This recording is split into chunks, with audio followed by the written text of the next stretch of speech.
a true return to form if I didn't screw something up. Um, I'm noticing I'm still kind of quiet, and let's look at those filters. Gain. Ooh, that's not good.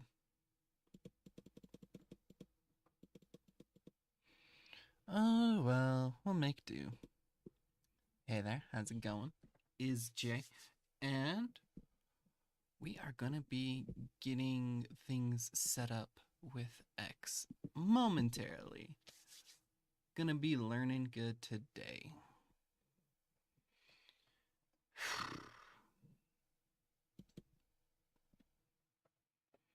Man, it's been a trip. So, if you are unaware, my Wi Fi went out. And it absolutely sucked eggs because it ruined everything. Everything. And I cry. And I cry. Miserable. Speaking of issues, why isn't it? Excuse me while I troubleshoot.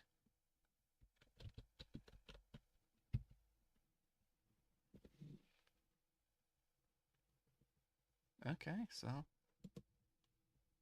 that chat box just doesn't work. Okay.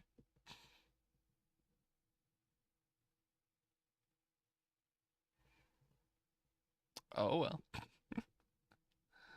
Uh, though we are rocking the hoodie sweater, I very much appreciate it. I might end up taking it off because toasty. We'll see what happens. But while I wait to hear back from X, I'm gonna push some buttons.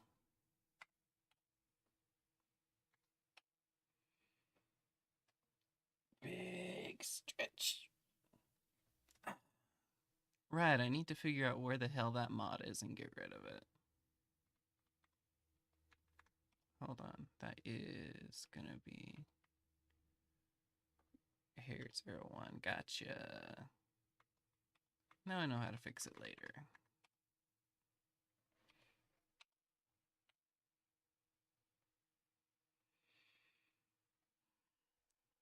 Also, it's not looking like I'm gonna have desktop audio working. Shit. Scuffed stream.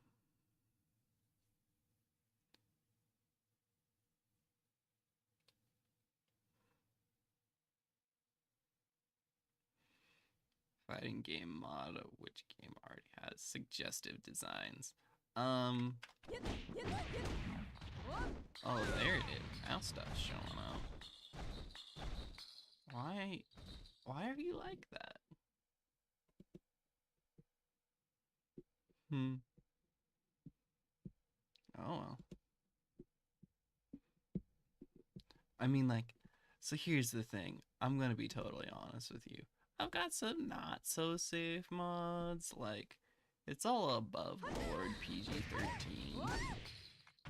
But I don't know. YouTube would still be unhappy with some of them.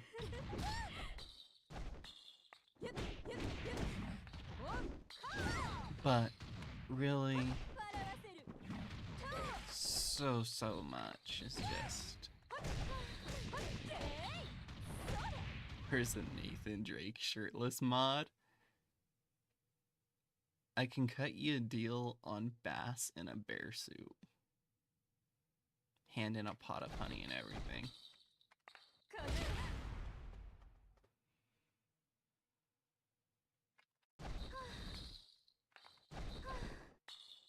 And like, I swear, I always get hit with that. It's supposed to be like a sidestep for your flying stance. But like, I guess it's just that I play against people who know what they're doing, and they always just like tracking to smack me out of the air. Always, always.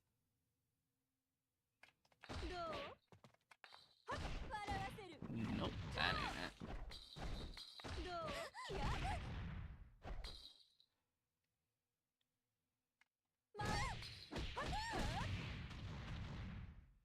Bro, I had had a breakdown emotional Uncharted isn't what I expected.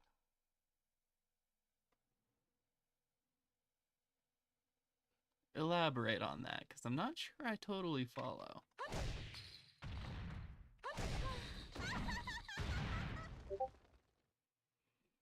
Oop, that's a Discord ping.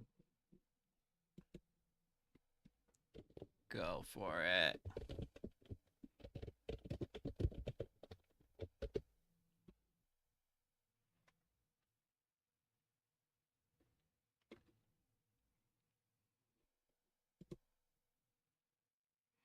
Uncharted 4 is getting emotional, and my mental state isn't totally with it. Ah, I see, I see. I've had a few of those moments. I can relate. That is a combo I'm like trying to get myself to remember, because like that's useful. I also gotta remember Nathan Drake is so smexy. Isn't 4 where like he got old?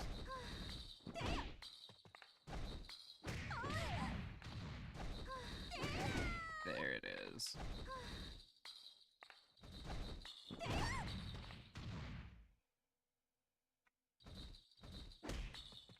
Alright.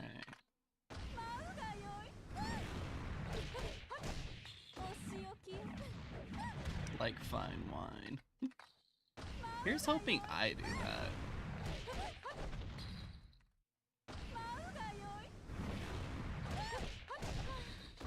Because like, I'm pretty sure my baby face is gonna keep up, because I try and take good care of it. I really do. But here's the thing.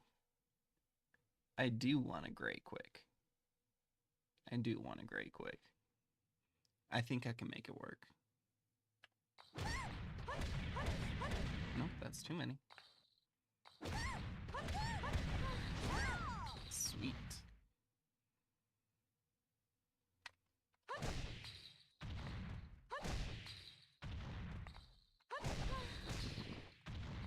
Just don't smoke and dedicate your life to finding the secret treasures people who don't think exist.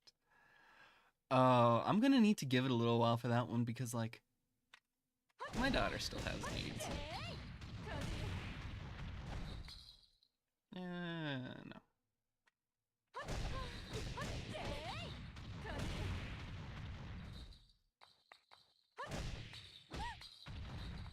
P plus K Kansas, man, I'm telling you.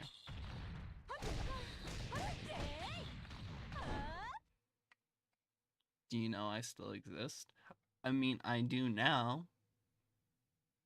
Because, like, until now, it was some Schrodinger's cat bullshit, but... Yo, hey, Chaotic, how's it going? In a little bit, I am apparently going to be getting double tutored. Too slow. Got it. There it is. There it is.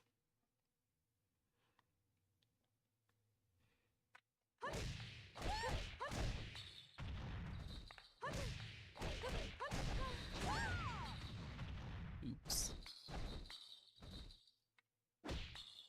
Tell Schrodinger I survived. That is a good meme. I really like that meme.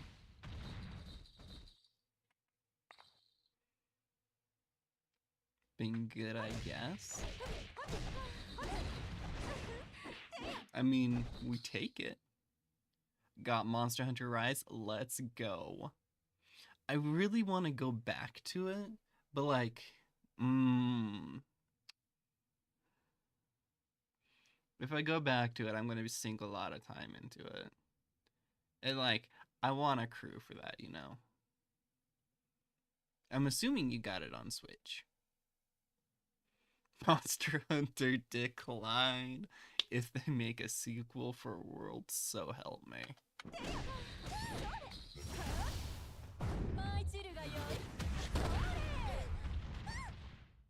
But no, I just understand what I'm looking for. I like my clear objectives. Ooh, that actually works. On the other hand, I got into Genshin. Oh boy. Oh, they know how to make husbandos and waifus. But like, here's the thing. If you know anything about me, I'm not as far behind you as you think. They have people playing Zenless Zone Zero right now. They have sponsors playing it. You know I'm streaming the shit out of that game when it happens. Hey Kaito, how's it going? X is gonna be getting on in a little bit, and apparently there's gonna be special company along with it. I don't know who it is or what's going on. I'm just like, ooh.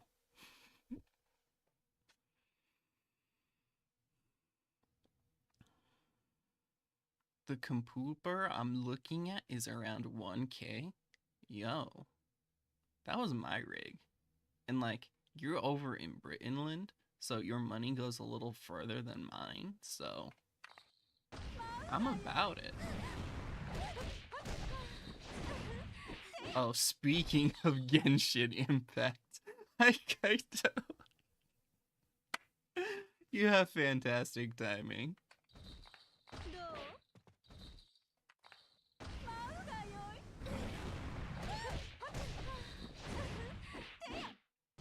Too impatient. I'm also saving up for PS5 purely so I can play Persona 3 Reload. I mean, you do what you gotta do. I'm just saying you gotta make the most of it, because don't buy it for just one game. I decided I'm gonna get 16 gigabytes of RAM instead of 32. Yeah, I'm tech illiterate. I'm not even gonna pretend.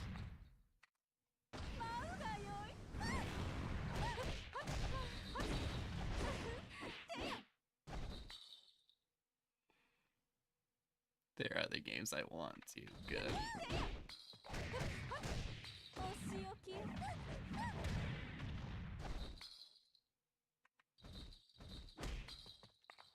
Okay.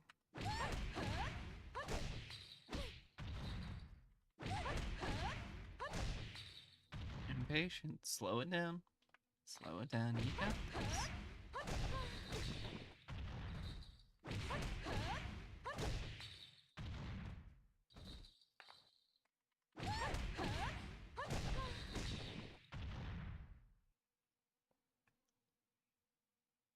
Uncharted, The Last of Us, God of War, Horizon, etc., and Spider-Man. Also, a new Monster Hunter game is happening, I guess. It's always going to be happening now that that series is mainstream.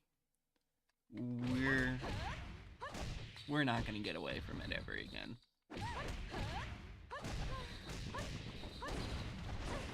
There it is. See what happens when I just slow down a little bit?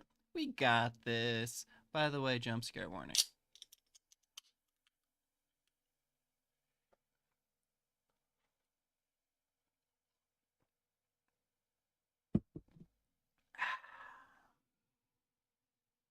Okay. Ooh, yay. Ring. Hey, how's it going?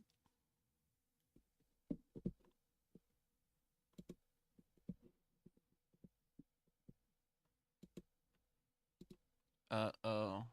I am not hearing my teacher. Shit.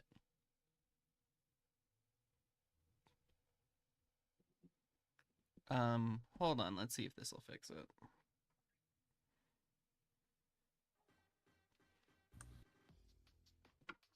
Fix it.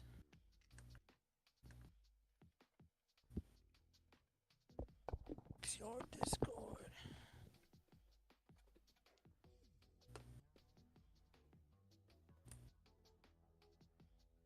Okay, try again. Can you hear me? Testing, testing. Yep, we're good. Hey, you fixed it. Good job. Computers are magic, I swear. Yeah, PCs are something else. You gotta take good care of them and always make sure they work. Nothing like a PC. But yeah, like that. The minute I texted you that, I had to take a big number two, and now I'm here ready to go. So I said I have a special guest for you. And you said you don't mind him joining the chat, right? Go for it. We'd love it. He's not gonna play with us, but he'll join us in conversations and here, and maybe you get to learn something from him as well. Well, here's where I'm at. I need all the help I can get. I had a feeling you might say that. Something told me, especially with what you wrote. Man, To need I'm to notify. greedy. I'm greedy. I'm just gonna take everything my grubby little hands can get on. I didn't really understand what you meant by. I don't think I learned what I was supposed to. The laughy face. So I was like, okay, what does this session mean? What did you mean by that? You haven't learned what you're supposed to. So my intention was we're picking up Tengu to practice defense. And my defense did not get better. I learned something, that's for sure. But it certainly wasn't defense. Alright, perfect. Good idea. Okay, now I understand where you're coming from. I would never guess that from the one sentence you said. Well, I'll say, okay. Can definitely work with that. Dio Tengu definitely is gonna force you to play a little bit more. Think about defensive more. You can still play offense, but you definitely gotta think about your defense a lot more. I gotta update my GPU. I'll invite him as I'm doing that. I gotta update and we'll play. I'll invite our special guest. While we're waiting for that. Muscle memory. You're not wrong. The better you get at defense, the better you get in general, and it will all come together with a character like Neo Tengu. Because she's like designed for it. Alright, so I'm inviting her to this Discord call.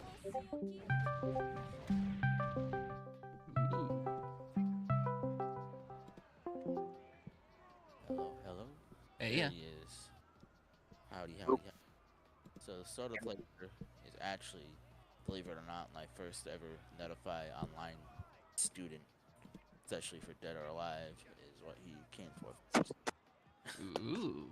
So he's the online student of mine, official one, I should say. And tell them about your DOA experience and your coaching with me, and your adventures with me. So I have a love-hate relationship with the game, but X can make it more fun. I don't know how to describe it. It's like whenever I don't want to play, he's like, "Come on, keep playing." And I'll be like, "Fine." Then we'll play for like 12 hours. And so with DOA, I started playing DOA because I wanted a fighting game I could play at home during COVID. And I joined X's lobby. He always opened up the Hitomi Dojo. And so then I hate being not good at games, so I bought lessons from him, and they've worked really well. You guys hear me? Yeah. It was like awkwardly quiet. I was like, what's happening? I'll let you tell the story. Okay, yeah. Interrupt your story. But yeah, it's like it sometimes feel like it isn't helping, but then like I look where I am and I look where I used to be, and it's like loads different. Okay. Okay. Yeah. And what would be your biggest takeaway, at least on the DOA side, if you were to give Jack some advice? Yeah, what would you say to give him some advice?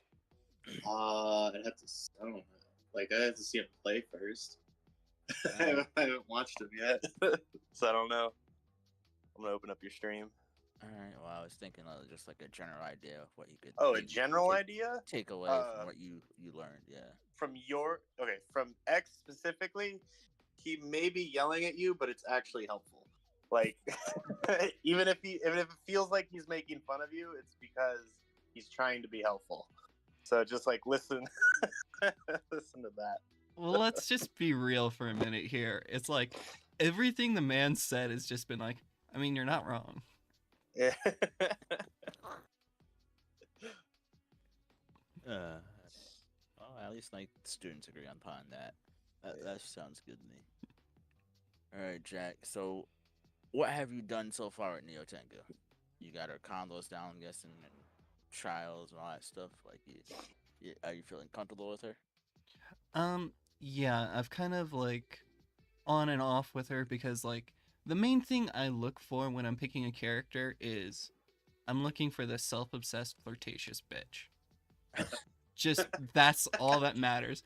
I will Well, Neo learn Tengu does that. whatever it takes. I just need that cuz that shit makes me smile. Okay, so you found your character. It sounds like this. Neo Tengu is all that and a bag of shits, basically. She's all about. I being- just keep bouncing off of her because of the execution barrier. Ah, yeah. There's a little bit of execution in there. Like her close hit, I think, is the hardest one in the game. You gotta do like back forward to do a close hit.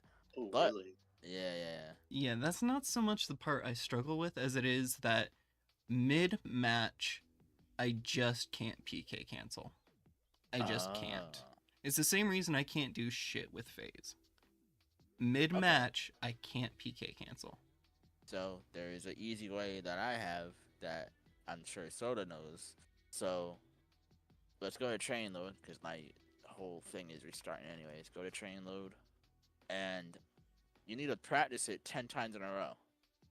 And when I say 10 times in a row, I mean it. So whatever you're struggling with, do it 10 times in a row right now.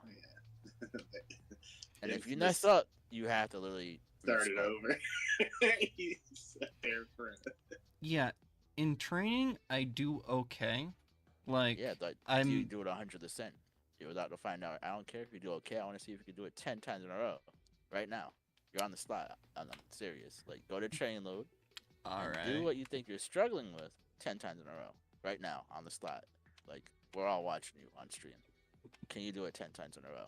Can I do Here's the it 10 question. times in a row? Yeah. I'm putting you Um, on the spot. Okay. This will force you to have what is called some execution.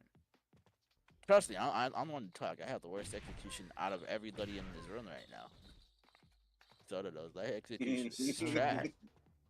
But if I want something and I really want to get good at it, this is what I did. And I'm pretty sure you both know I'm like the best Death Fister of all time. So you wonder why I do it so good. It's because I practiced one thing 100 times, as Bruce Lee would say, right? I'm not scared of the man that practices 1,000 different things. I'm scared of a man that practices one thing 1,000 times. What's the input? It is during certain moves between just before it connects and before recovery ends. If you push P plus K, you transition into her Hiten no Mai stance. Heard. Which is cool. It's a very cool stance. Yes, you do need that to start mixing people up as Tengu. It's a good way to really throw them off, you know? And like And get into your, mix-ups. the thing I've figured out that helps me with it is I need to be thinking slow. It's Yeah. later than I think it is. Yes, I hear that all the time. That's DOA and Soul Calibur. It's not as fast as you think it is. If you played any other fighting game, like you just kind of do the inputs almost as fast as possible, or like you gotta get your time. From what I understand, I play with Ed. He plays a lot of fighting games. And usually, it's like you just kind of like autopilot the speed or something of it. And DOA specifically, and then like if you nash too much, you're gonna overpress and you're gonna get what you don't want to come out. Like that just happens with a lot of the cast. You can't just you can't just speed run it. You have to it's all like a rhythm. It's like a timing thing is what I like to say in Dead or Alive especially. Find your rhythm with the character as you're doing their inputs. So once you find that comfortable rhythm, it's gonna be really easy for you. Like what you're struggling with right now, you're gonna be like, oh man, I can't believe I struggle with this like a month ago. Because once you find that rhythm, now you're comfortable with the character, and it's the same kind of rhythm all the time with her. Yeah, I So, just yeah. have a hard time finding it again mid-match. Hmm. Because So this is why this practice right here is part of the muscle memory, right? Can you do it 10 times in a row? Just flat out do it 10 times in a row without messing up. And now you do this every day to check. This is your button check. This is your execution check. Can I do it 10 times in a row? And then you go online. Can I do it 10 times in a row tomorrow? And then you go online. You start doing that. Now all of a sudden, when you go online, it gets easier and easier. You'll be able to do it when you want it, like a rifle. Like a rifle off.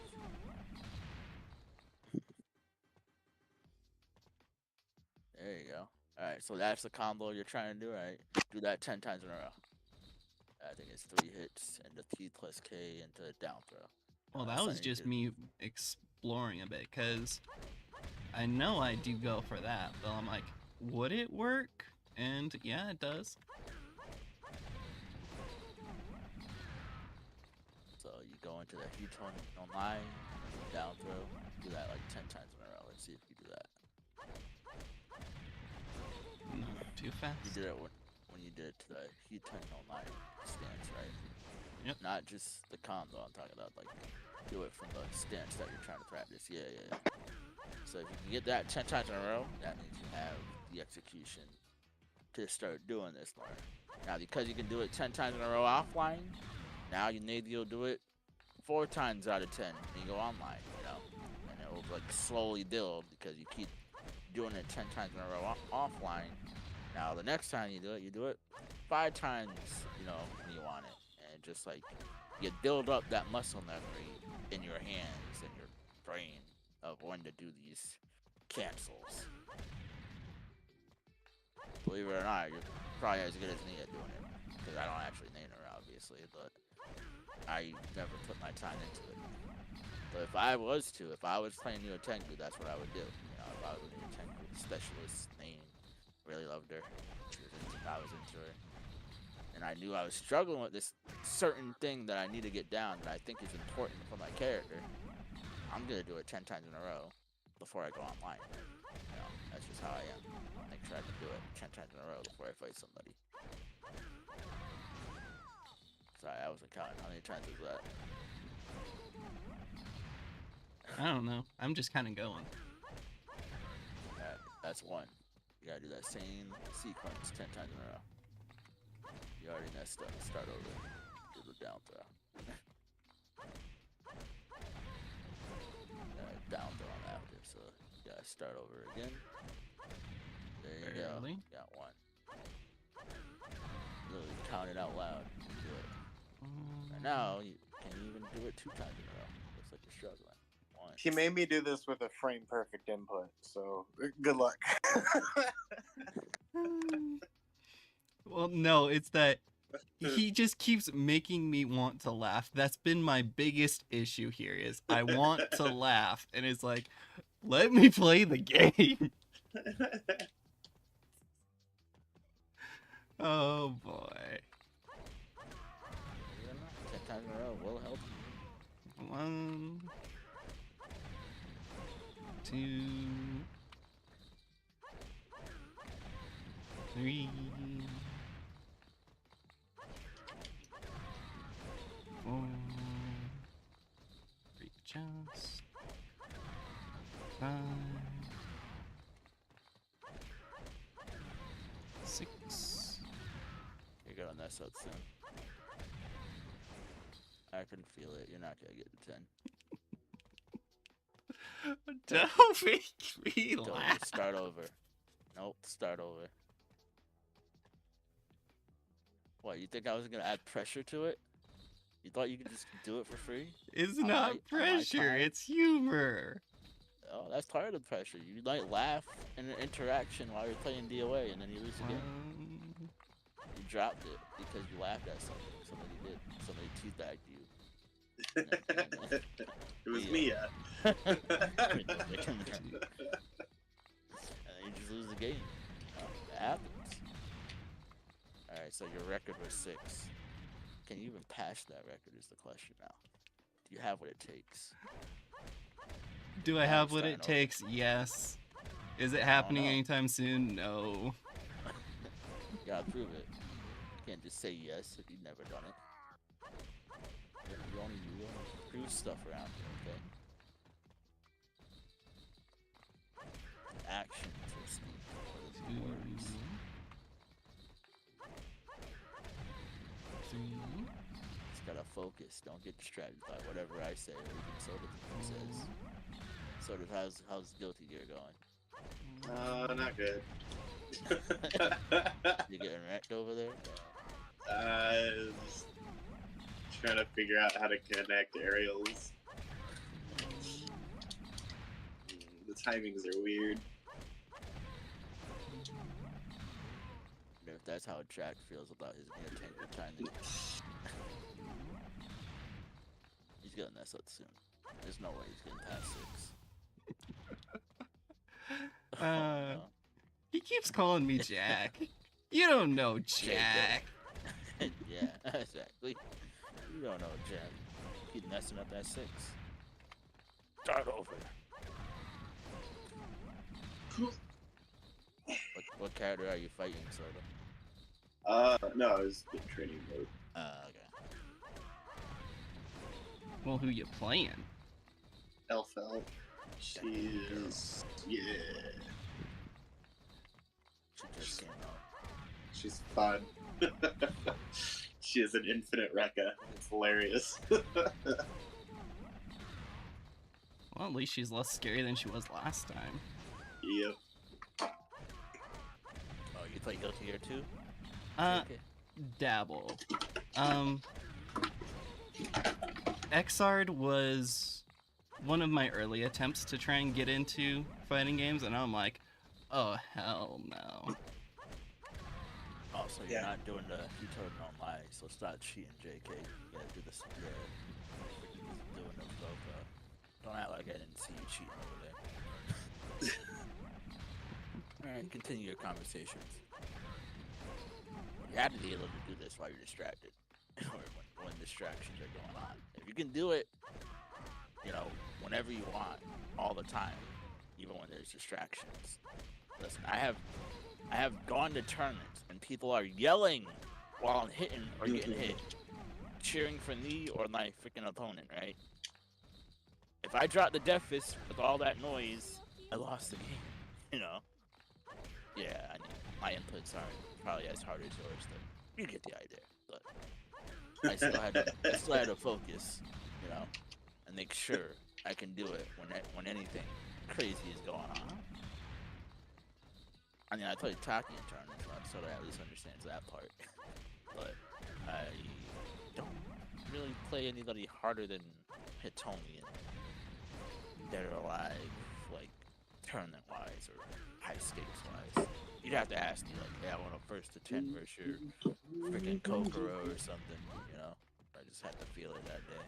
But most of the time, I just use the tournament in this game. Or characters that aren't super hard inputs. Nia Tengu, I don't think has like super hard inputs, but harder inputs than most of the cast, I would say. Actually, has a few of them. Alright, you gotta start all over. I see you mess up. I'm just paying attention to your mess ups. I'm only looking at your mistakes. You gotta show me your success, JK over there. You gotta get past 6 at least, you know? But I will talk about your mistakes all the time. That's what I'm here for. That's part of the coaching. I talk about what you do wrong, you know? That's how coaching works sometimes. I just talk about what you do wrong. It might be annoying, but eventually it forces you to want to get it right, right? You're sick of me talking about your failures. You want to see yourself thrive over here. Improve. Never mess it up. That 10 in a row, a month from now you do this, and I do the same thing to you, you'll just like, you would have been done by now. Think about it like that. If you can do it now, it's the stepping stone to doing it later. And then when you play somebody, now it's gonna be even easier to do these kind of things that you're having trouble executing with. And then you'll be Swell. able to do it in lag. Oh yeah, you get a laggy player, and you're like, I don't know if I can get this, and you'll get it. And the next time you start fighting laggy players, and you're like, I can still get this off, and, get this damage or whatever. You'll be confident after a while. We all run into the laggers to fuck us up. And yeah, I mean, you'll drop it here and there if it's super laggy, but at least you'll feel confident, like, oh, I can maybe still get this, execution or damage. I'll go for it. It's worth a try. I can't really say my execution's that hard, so all my combos work on the same. Like, Soda has to do different combo routes based on how heavy they are. I don't have to do that stuff. It's just the same blade brother. Can I get the closer or not? Whatever way I play.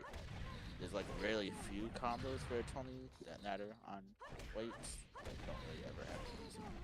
Because you get so hard with the other ones anyways. How many you got, JK? I think that was 3. I mean, that's the restart over. And they're easy to distract. Right? I wonder why. That's up online. Well, here's the just like- thing. Is like, I do okay with chat though. If anything, it keeps me from overthinking. Okay. So I am. My coaching is working. Helping you not overthink. See, even though I'm 100% distracted, making sure you don't get a 10 as much as possible by trying to do so, or making it, distracting. That's what I'm here for right now.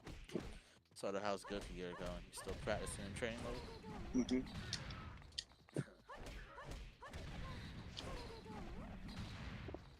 So is she just a lot more fun than Eno? Oh yeah. That's what you did.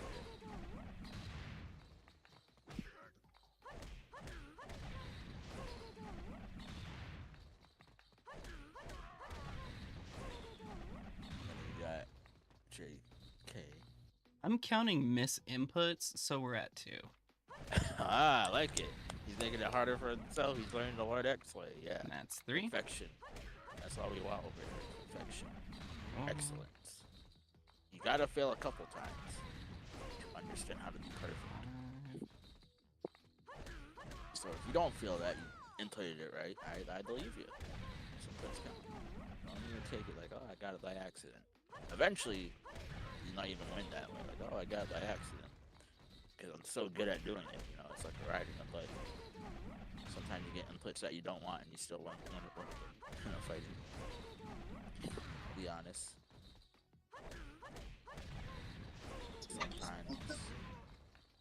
Sometimes I input something I don't want and I've won a couple times. I'm like, alright, cool, I'll take it. They'll think it's, actually what I meant to do.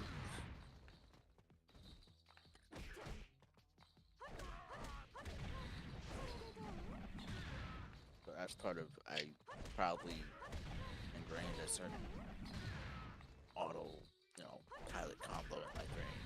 And all of a sudden I do it. I was like, I could have did more damage with something else.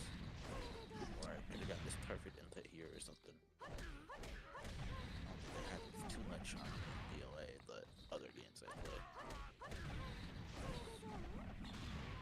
Usually it told me I kinda know everything I want kind of thing.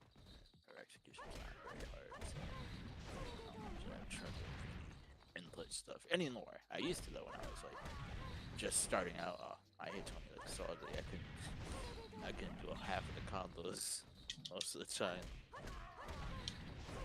But I had to do what you're doing now to really drill everything that I want. I knew like in my mind I was like, this is important.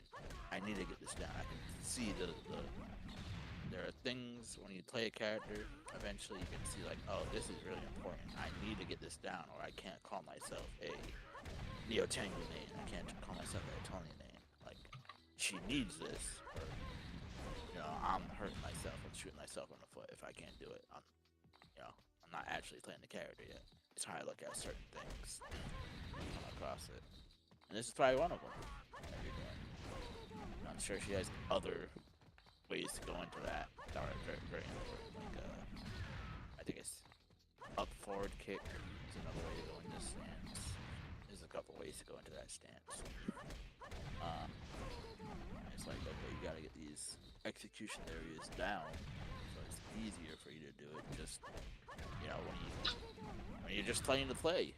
Hell, you're playing just because you're tired from work, or you're playing just to get your line off something. You don't want to be dropping this even when you're just playing to have fun, I was just having fun last night with Soda, and I was still hitting, all the close hits and whatever combos I had to do with Tamaki all day. I didn't really think about anything crazy. I might have dropped like one thing the entire night or two, but I knew I would drop it, and I did what we call an American reset.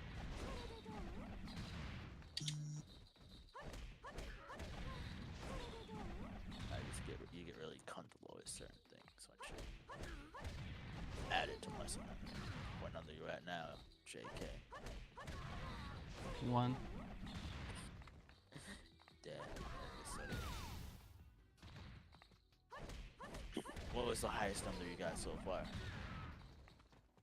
I think I got to 6 again, but I ain't keeping track. I'm just going should. yes, no. It's your job to keep track. You gotta do all the hard. You think I'm gonna do all the hard work? I'm just here to distract you. Well, Make what I'm sure- saying is not a new record, so no point in saving it. Yeah, you gotta know your success rate. 10 is a good number, If you 10 out of 10, that's 100%. Like, perfection. Right now, your best record is your 60% at something that you need to be 100% at, or you feel you should be 100% at.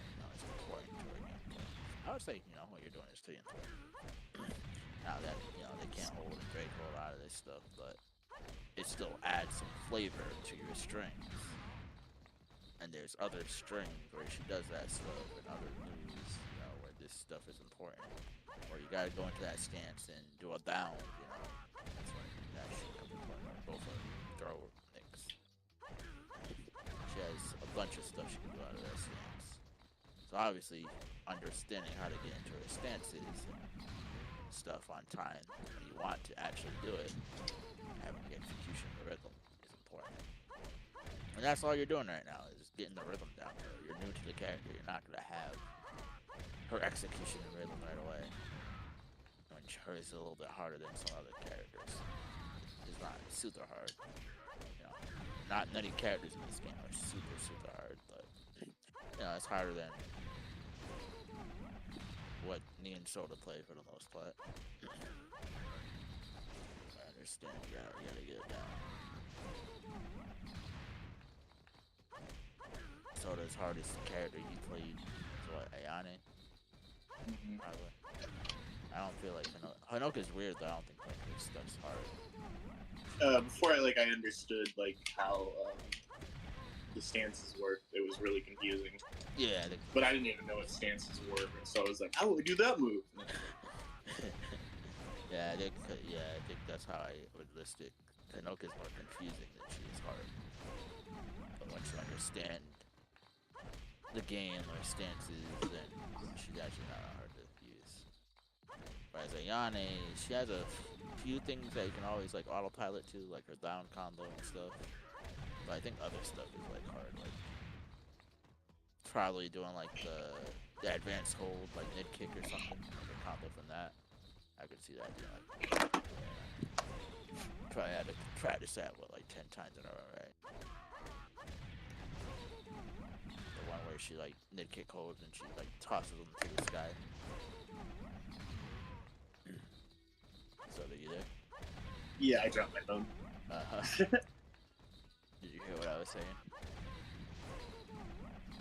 No? Yes? Probably not. What number you on? JK. That was going to be 5, but too slow. Fucked up. See, now you And understand. the run at before least- that was a 6. See, look at that. It's already being more consistent, right? You're not dying at 1, 2, 3, 4, and 5. Well, 1, 2, 3, 4. You're still dying at 5. But look at that. My coaching has already worked. You're already getting it down a little bit more. You're hitting the number around your highest score. But can you beat your highest score? Right? Do you really want it? At the end of the day, how bad do you want this? You gotta ask yourself. You gotta really focus in if you want this data. Don't let us distract you. Don't let Soda's phone drop or him playing guilty or you talking about anything distract you. Just gotta hone in, focus, get 10 in a row. At least once, and then you can take a break. Go into the next thing that you think you might have to get 10 times in a row. 8. You got to 8? Oh, Mhm. shit. See, I was just talking. I'm not. It's not my job to distract you. What are you at? 9? Nope, I dropped it when I said 8. At 3. Okay. At least he's honest. See? This is what I like. Nice students are honest. They could have lied. I'm not even like completely watching you. Like, you know, for me, I had the most fun trying to distract you guys while you guys try to do this kind of thing. Don't worry, my friends distracted me too when I was doing shit like this. I had offline friends laughing at me, like because it's part of the training. You should be able to do it. Eventually, one day with your eyes closed. Believe it or not, even my senpai, when you can do a combo or a motion with your eyes closed 10 times in a row, you're on another level. Like you just know the rhythm, motion.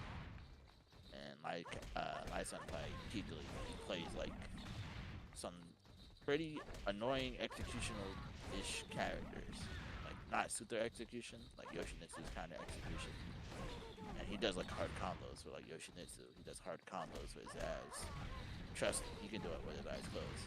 Because he's one of those people, like, that actually, like, train himself to do it with his eyes closed after a while.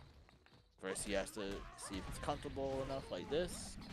And eventually, one day, 10 times in a row is too easy. Let me see if I can do it 10 times in a row with my eyes closed. I, myself, have done that a couple times. Quite a few characters. They're telling me. The Kokoro. I tested myself once with it with Tamaki. So even I have done the eyes closed training after I felt like 10 times in a row with my eyes open is too easy. Let me see if I can feel it out. And you gotta get somebody to like watch you do it kind of thing. Like, okay, I can do this 10 times in a row with my eyes closed. Watch me. Yeah. Check that I did it 10 times in a row with my eyes closed. But that's, really, really complicated, these kind of things. That's like the next level of like, okay, you really know your character, you really know the rhythm. That's the final boss. With your eyes closed. Right now, you're just trying to learn how to do something 10 times in a row. And you have to do this every time. Like, believe it or not, try to do this every time before you go online. Do something 10 times in a row. Like, don't go online and play your friends until you can do something 10 times in a row really quick. You don't even have to tell them that you're online. Just go online someday, off stream, whatever. Do it 10 times in a row before you start your stream. Yeah. I trust that you're an honest person. You should be honest right now. And that's the kind of things that will make you better. Because it builds muscle memory. You just gotta find something that you think you struggle in. And you're like, okay, this is important. I shouldn't be struggling in this. This is like important to Neo Tengu's gameplay. I need to do this 10 times in a row. Like, this is gonna be in the next DOA when it happens, right? DOA 7. When it happens, Tengu most likely comes back. She's gonna have this stuff and more. Add a few more moves or something to it. Because if you you play DOA 5, she didn't have half of the stuff she has now. So they're only gonna add more to it. That's usually what they do with all the characters. Mila got more moves. Rig got more moves. All the characters get a little bit more moves. Hanoka got more moves. And Rose, they all just, for the most part, every DOA they just add more moves to those characters. I'm trying to think. I know they added like at least 2 different, it still sucks. But for the most part, it's like all the characters usually have the same move list, they just add more. And they switch up, the frame data or something. All the moves are the same. We've been playing, like, if Girls been playing Dayton all his life, right? Dayton hasn't changed really. It's either you got more plus or you got negative, he got added more moves to his kit. The tank roll, now he can roll. He can do like a tank roll forward. Couldn't do that before, I believe. You can only do it to his side. Now you can go forward and back if he wants to. And he has a baseball slide to get in.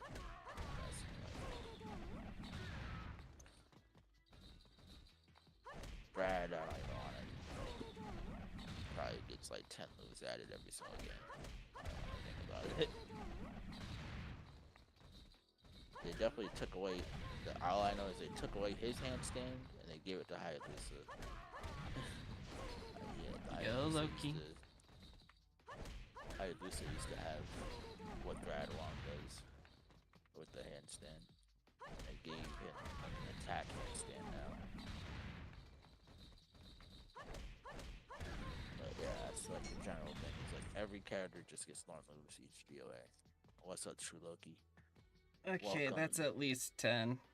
You did 10? Congratulations. There were See? 2 times I kind of lost track, so I just took where I thought it was and -1. All right, fair enough. Now you understand. How does it feel to finally get 10 in a row? Is something that you think you struggled with? Yeah. I feel like I just need to kind of keep working at it. I don't know. Yeah. So every day, you find something like that. You don't have to do any more, but I just wanted to see if you could, do it your first try with being on the slot. You're not gonna be on the slot anymore unless you stream yourself doing it like all the time. But every day for now, think of something that, combo wise, I gotta do this 10 times in a row. Like I gotta get this down. Do it 10 times in a row. That's the easiest way to go about it. Just do it 10 times in a row. And each and every day, it's like building, it's like going to the gym. You know what I mean? You're building muscle memory. You're building muscle. You're building motor skill to constantly play your character solidly. Have the rhythm, have the feel to play your character. But other than that, right? You want to go over defense. I just wanted to give you that little tip 10 times in a row. Other than that, defense-wise, you ready to play a little bit? Yeah, though Alright. I'm going to, just for the sake of everything, run through my adventure thus far, just to because the whole reason I started streaming was to catalog my process learning fighting games. Like, through Awesome. Pokken, through Tekken, and now through Doa. Just where I started to where I am now. And for that sake, I'm just gonna go over everything. Alright. Learned the game with Tamaki. Switched over to Momiji as a main and dabbled with a bunch of other characters. Picked up Kula more seriously when I started doing tournaments. I was seeing That's that right, yeah. Kula was getting results and my Momiji was getting shut down. So I decided to move some focus there. And now I wanted to pick up Neo Tengu to try and work on defense. But in the end, I just kind of learned what the playstyle I want is. And so from there, we're just gonna build on that. But if I'm being honest in my heart of hearts, I think I'm gonna end up on Lisa. I don't know what it is, but for some reason her kit makes sense to my hands. Gotcha. Like Gotcha. when I switch between Kula and Momiji, I need to kind of like, okay, Kula does this, Momiji does this. I need to reorganize everything.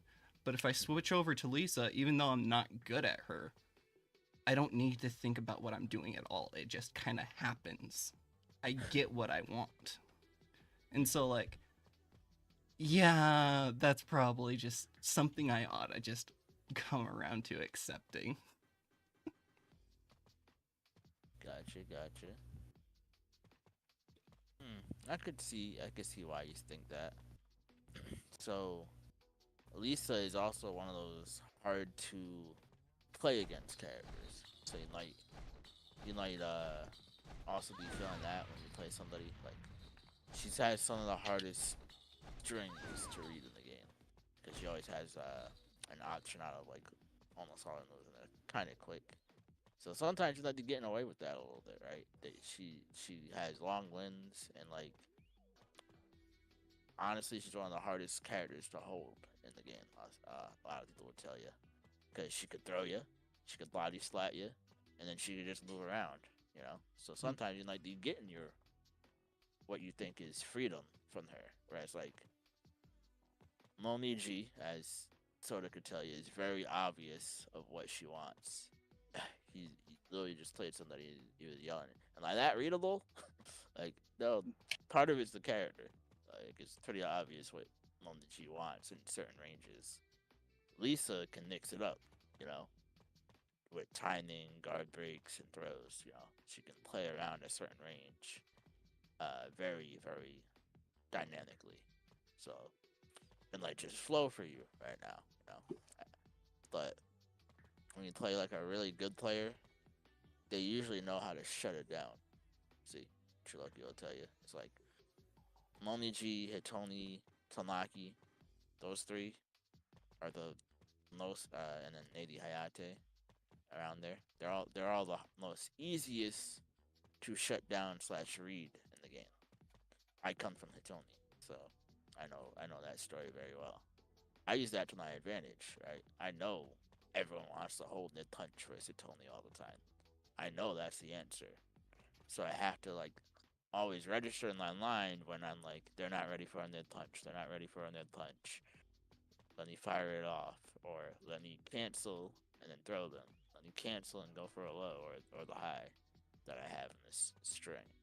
But 9 times out of 10, everyone's looking for the mid punch when they fight a Tony because no one wants to deal with death fists, no one wants to deal with their charge punches, and they're all, you know, obvious that she's gonna eventually go for one of those. Some Also, people hi never let you Billy. get it. Yes, what's up, Dealey? Whereas like Lisa's a lot more unpredictable than all the characters you listed. Kula's fast, but she's still a little bit more predictable than she doesn't like Lisa and Loniji. They don't have a lot of moves, and they're pretty fast, right? So that's why they're kind of predictable. They don't have a lot to work with, so it's easy for a decent level player to start reading you. But you have to add in what is called, flair. So it's kind of learning it, like sometimes you gotta do like a jump cancel. Sometimes you gotta move around to the side, or Korean that dash, Korean forward dash to like mix up when you're gonna do an obvious move. Sometimes you just gotta wait. You dash in and wait and hold block, and then you do the move. So you have to like delay your time, and sometimes you just walk around them to see if they're gonna hold the punch that you wanna throw out because it's the launcher right now to use. And sometimes you even do weird shit like hold, and then this is what Lil Tito would do. He would hold, and it forces other people to hold. When somebody so you get on the stun, you hold, and then they hold, and it's like they're like, "What the fuck?" And then you hit them with something. Don't do that. No. Don't do that. I'm I'm gonna not tell saying you do right it now. all the Don't time. do that. It works. It works sometimes. That's It- a Lil Tito strat. When you're ready for it, do that. But don't Yeah. try that today. That's like that super high level crazy nicks where they're like, what the fuck did he hold while I was in stun? And then I held because I was, I was in the mode that he was gonna hit me while I'm in stun, and then he got a throw. It's crazy. Low Tito does that. If you watch Low Tito, he's like one of the best at doing it, and he was one of the best in the world. He won majors for a while, in five. Uh, and then there's like the Enan, he'll like do like a low throw into a throw, or he'll whiff a throw into an attack, or whiff a throw into a throw, because it really tricks people off of, what the hell does this person want? You have to find little, or what I do, sort of, I think is trying to do it here and there. I just 3-3. And now you're like, when is Lord X gonna freaking do the punch? When is he gonna do the lunch nutty? He's 3-3 in my face, and I'm not even do either. I might just do a low sweep after 3-3, and I might just hold block to see if you nag. you know, I could do anything, but because I put 3-3, I put the fear of God that you think I'm gonna 3-3 T or 3-3 T, and that's the basic mix up of 3-3 that I have. Now they're scared for their life. And if I read at all, like people literally hold early because they're scared of thinking I'm gonna 3-3 T. They don't want that lunch money, so they low panic, low hold that early. And I'm like, oh, thank you. Now I just get a low throw, or I 3-3 T. I literally react to them holding out early, or they're so scared that they're gonna like something like Snurf, he's gonna hold block. So I'm like, all right, 3-3. Oh, he's holding block and put T, and I get the lunch money. So there's little things like that to the unpredictable with everybody else. Lisa kind of has it built in, right? She has like an auto like dash in, jump around, jump out. I don't know how to put it. But Lisa has like built in pressure nicks, you know what I mean? Or movement nicks. She turn around and turn back around really fast. Just like Ayane, right? That's why people get flustered with Ayane. Ayane can spin around. But like when you play a good player, they're gonna be like, fuck that. I'm just gonna hit you out of it. I'm gonna time the hit. They're gonna be more ready for your Lisa or Ayane when you get to a certain level. Tournament level, I should say, right? You put Lisa in tournament, people will check you a little bit more, because they played against Lisa. They understand when the holes are, and they're gonna blow it up more. Whereas like Momiji doesn't have holes as much, right? Something like Momiji and Tamaki, they don't really have holes. They have great neutral. They have to work on not being obvious, because all their moves are really, really readable. Same thing with Hitoni. Hitoni just has very long strings, but they're all pretty obvious strings. But once you get around to understanding how her strings work, she's actually pretty obvious.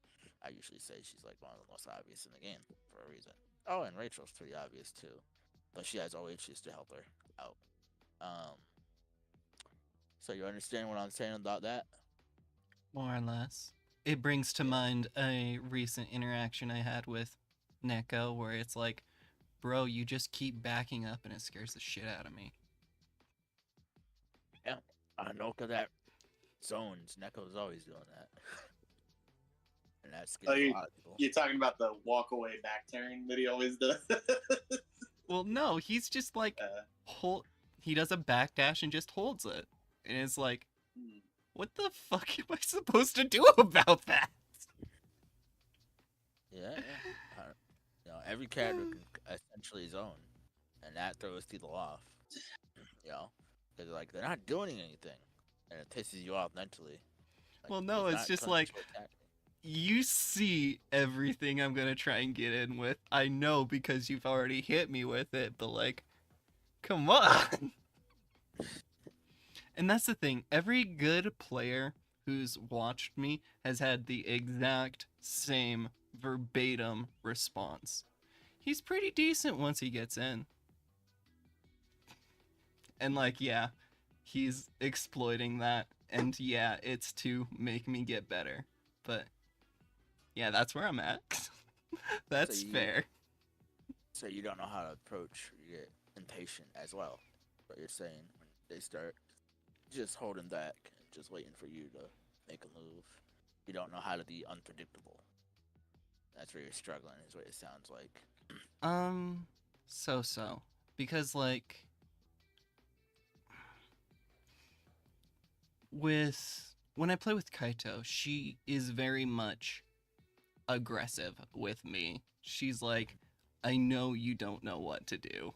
I know you're gonna let me get away with stuff. Yeah. And it's like, it's that exact same thing. She's like, once you actually get in on me, then I get scared. But as long as I know you're flustered, as long as I know you're confused with me spinning, I just don't need to think about you. Fair enough. Yeah, yeah. I mean, and Lisa's really good about that. Lisa is one of the best characters at flustering somebody and people not knowing the character, right? Brad Wong is really the best in the game at it, but he's slow. Then there's Helena, and then Lisa's like, you know, top 4 confusing character to deal with in the game. It's like Lisa and Ayane kind of show that. At all levels, they could be a little confusing to deal with because of their options. Ayane spinning around, Lisa just kind of like moving around and jumping around. You're like, what the hell is this character doing? This luchadora wrestler. And yeah, once she gets going, they gotta guess. She puts in a lot of guesswork. But if you guess wrong, you die. That's how it should be when you fight a good player, at least. Lisa can get blown up when they guess right or they react right. But very few players are on that level where they're always gonna be ready for the Lisa shenanigans. Whereas like Moniji, it's not so much that they're guessing or Tamaki, right? Since those are the characters you started out with more. And even Kula, they're not really guessing. It's like Kula, can they react or not? Kula's a reaction check. She's so fast. Moniji's like half a reaction check because she's pretty damn fast overall too. But she's even more readable because she has less moves than Kula. They all have like a little bit of moves to work with.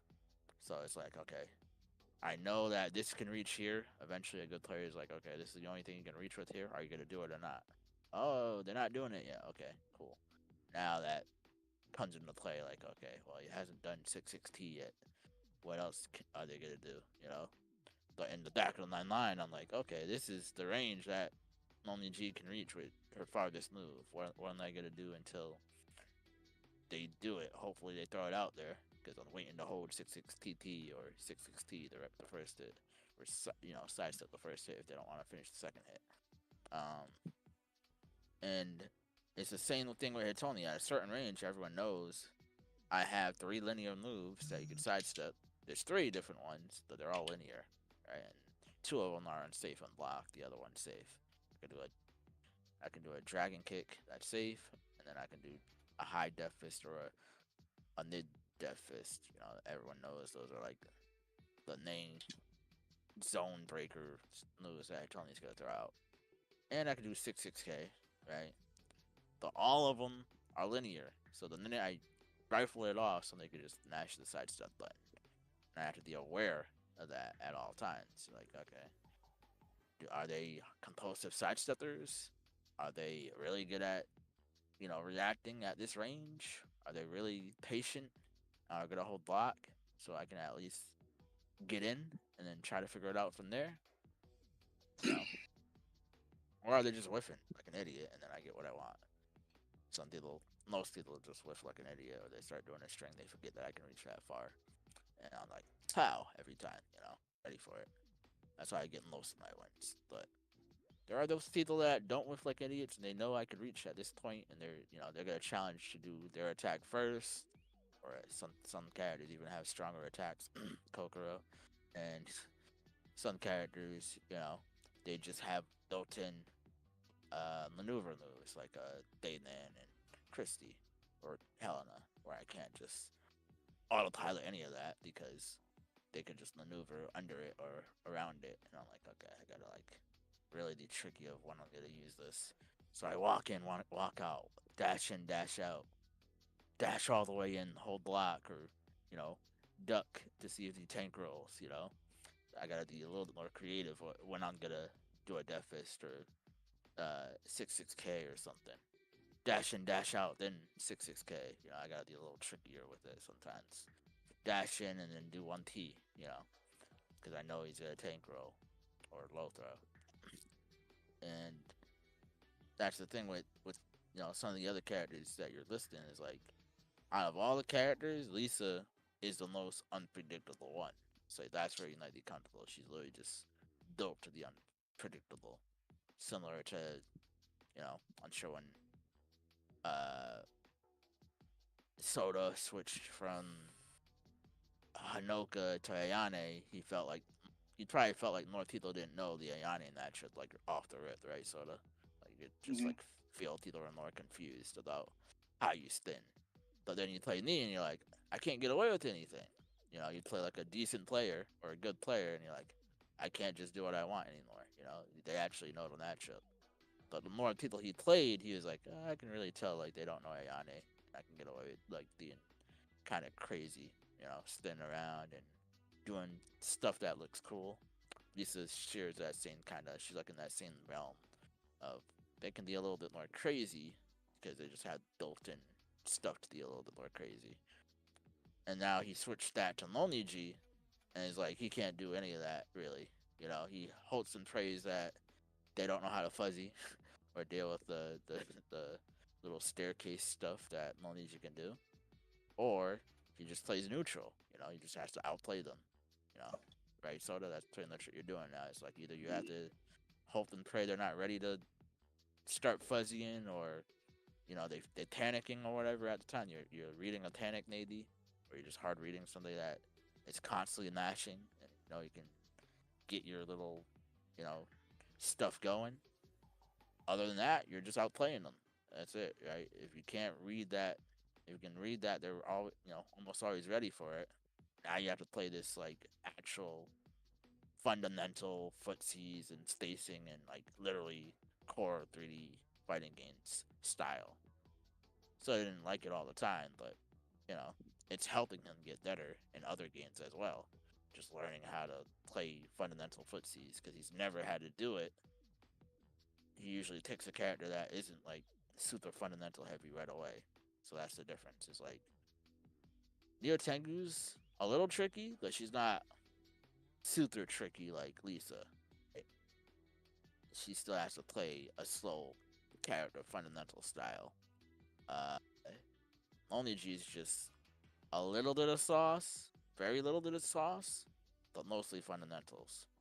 And Tamaki, same idea. A little bit of sauce, but mostly fundamentals out of the characters that you listed.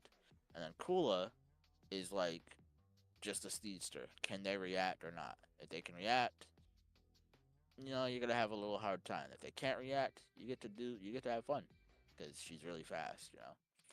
Most people can't react to Kula, which makes sense. Most of the 9-framers are very hard to react to. Kula is like one of them.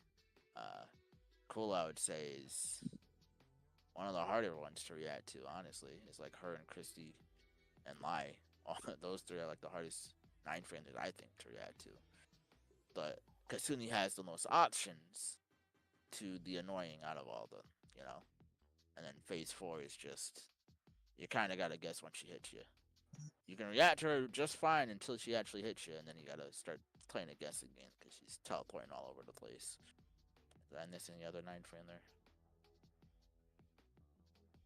I missed one. But for the most part, that's like my list of like. You might think Lisa's a better fit for you because most people can't predict Lisa. It's harder to predict her. She's built in to be a little bit more unpredictable. Just like, I'm sure, JK or even Soda. You guys ever fight a Brad Wong? He's just slower version of Lisa. He's even more options to worry about, right? You're like, what the hell is he gonna do? Nothing's obvious with this character. Nothing's straightforward when you fight a Brad Wong. I bet you guys mostly just mash on him at this point and hope and pray you outbeat him with your speed. That's an optimal way to beat him because he's slow as shit. You ever lab Brad Wong, JK, or no? One of the people I play with most picks him a lot. And yeah, I just kind of picked up a thing of pester him. Just Okay. kind of like keep telling him no. Because And all of his moves, it's like, oh, you're doing that, but now it's too late. I recognize what he's doing right before I get hit with it. So, yeah. But that's just kind of my issue in general. It's like, when I recognize what's happening, it's already too late. Because, like, don't even get me started on Osmix Christie. It's like, yeah, I consistently see what's happening just when I don't have enough time to do anything. Oh, he bullies me so much and I love it. oh, that's fine. Oh, Osnick is awesome. You know he's my first person that ever bullied me in Dead or Alive. That's why I played in Dead or Alive Dimensions. I couldn't beat him. I thought I had to hold everything. That was like thing to try to dethrone. It's like, okay, I gotta learn how to hold everything. Christy is one of the hardest characters to hold in the game. Just like Lisa and Brad and characters. She's pretty tricky, and she's fast. So she's up there with hard to hold.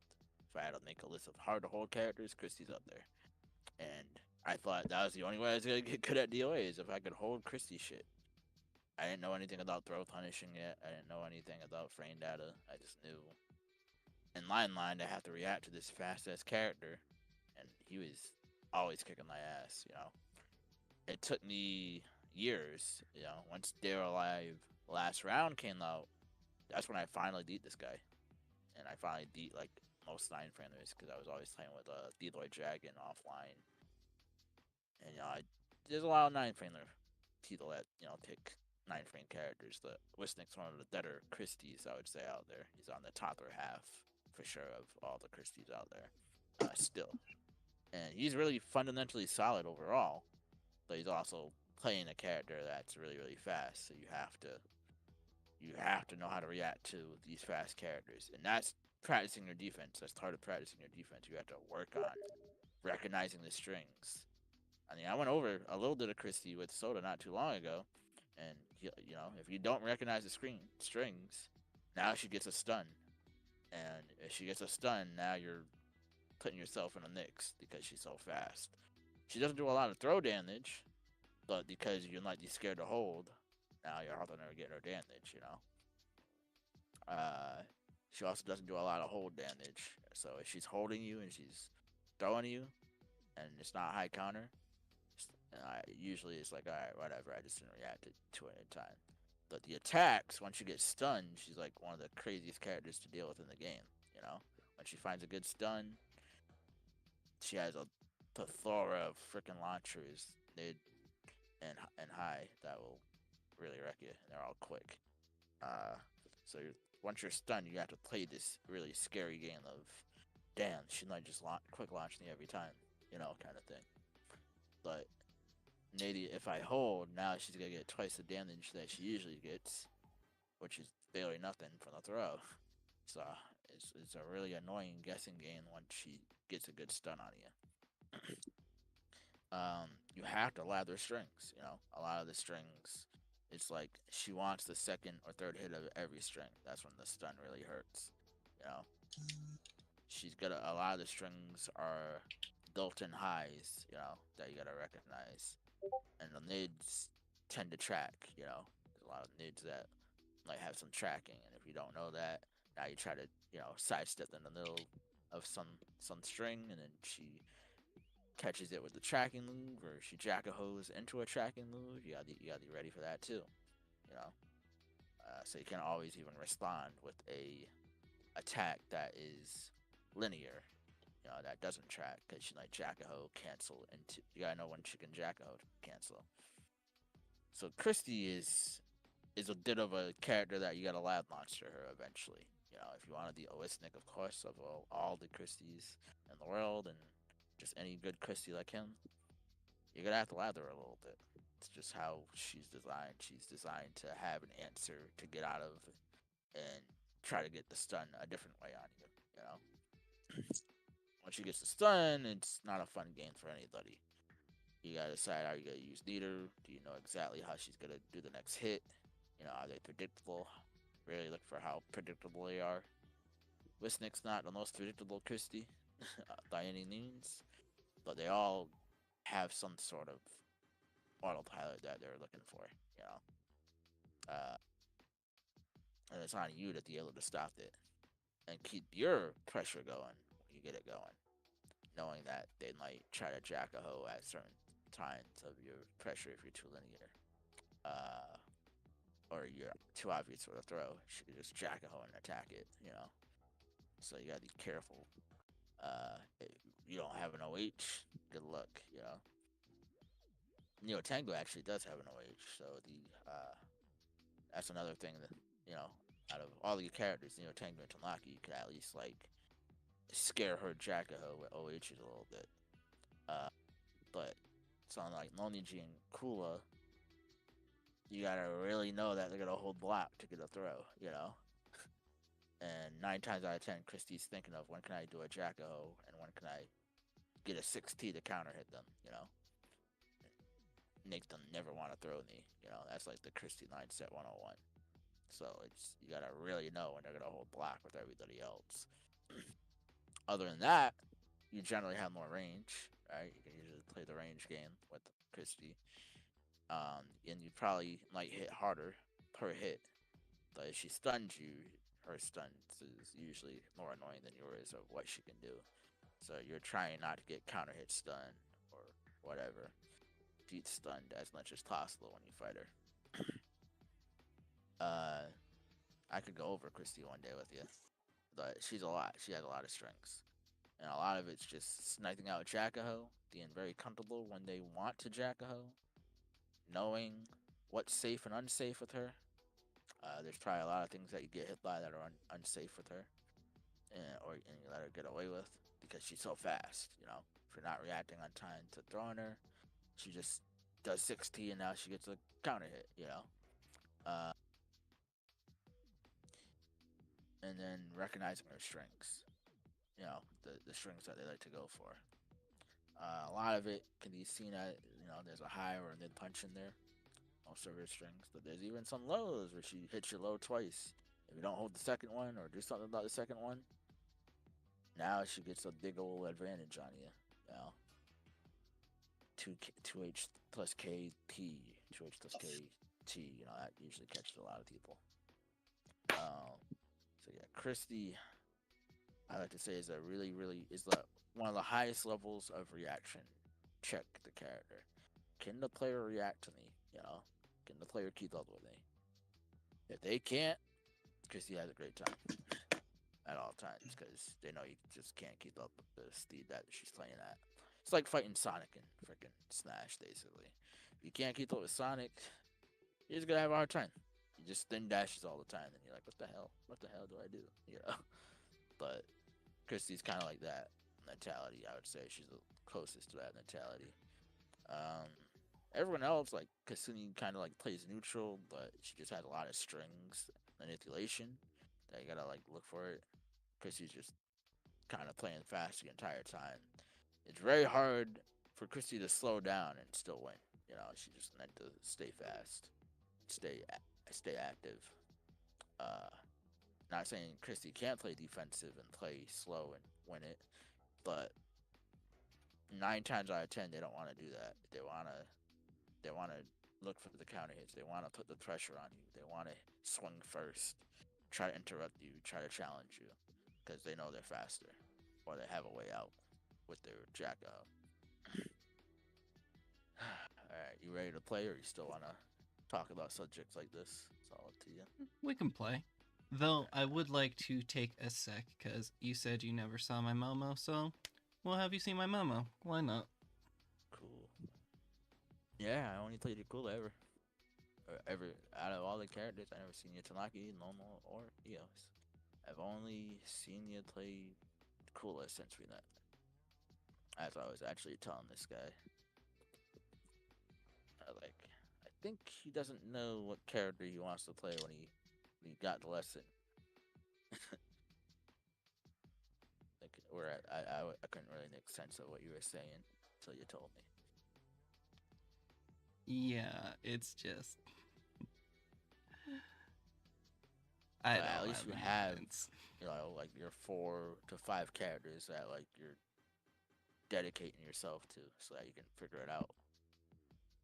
Some people don't even have that. Some people go through the entire cast never knowing what they want to play. What's for them? On the opposite, I will my character into my destiny sometimes. It's only one of them. Well, When I tell yeah, you I mean, I like, had no execution, I mean it. I've dabbled with a lot of characters, mainly the bottom half of the roster on the select screen. But it's like when I sit down to like actually practice someone, it's always with the mindset of what am I going to learn from this? Yeah, It goes that's a good back mindset. to that expression of time spent in the training room without a goal is time wasted. Exactly. That is true. 100%. You should always have something, you know, when you go to training that you're trying to improve on. You should have some kind of goal. Some people just go to training load. I watched this guy called Apollo Creed in SoCal. He just goes to training load and he hits buttons. He's not like actually getting better. He just keeps mashing buttons. He probably remembers some moves that he has. Like it's probably helping him remember some moves and strings. But like the way he's lathing is not really lathing. It's just like okay, he's just hitting buttons. Like okay. So when you go to a training load and you actually have a purpose, what are you lathing? Are you lathing defense? Are you lathing offense? Are you lathing execution? Are you lathing your spacing? Are you lathing your damage? You know, those are the things to look at. Oh, hold on a second. Give me 1 second. Too bad.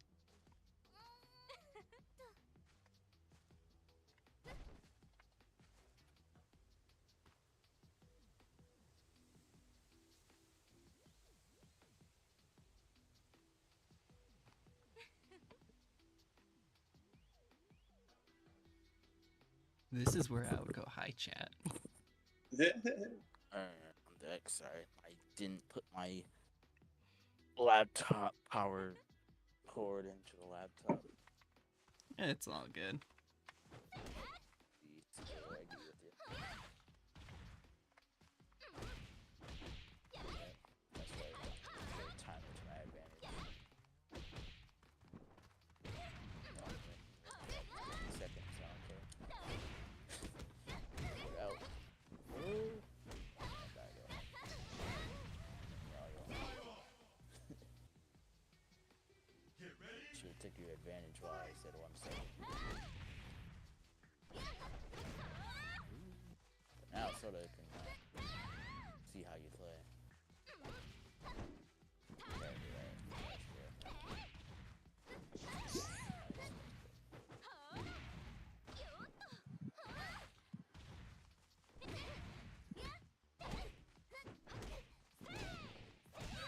Break hold. That turn next.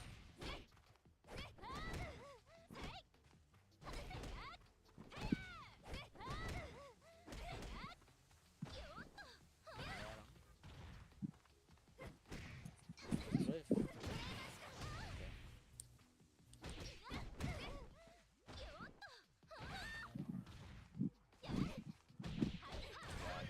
Wake ups. You always go for a wake up kick. Sometimes just roll. Sometimes just lay on the floor. Sometimes get up and then do a different button. Or get up and block, right?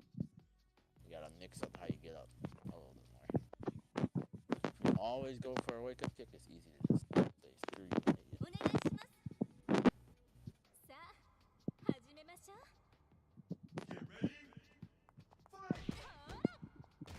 No punish. So you block the string. It was unsafe. But you no, you gotta have those combos down. Okay.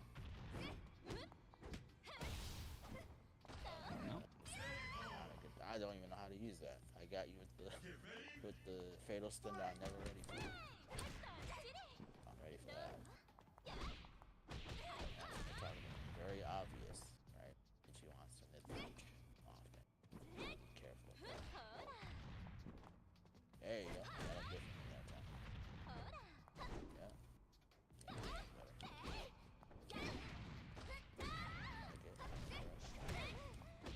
It's not your turn after that. Because you actually negative after that fight.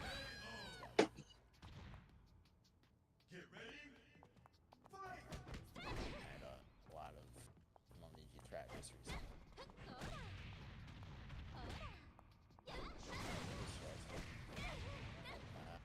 Probably could have did a 660 launch after that. Yeah, that's what I was going for. Yeah, I always go for launch.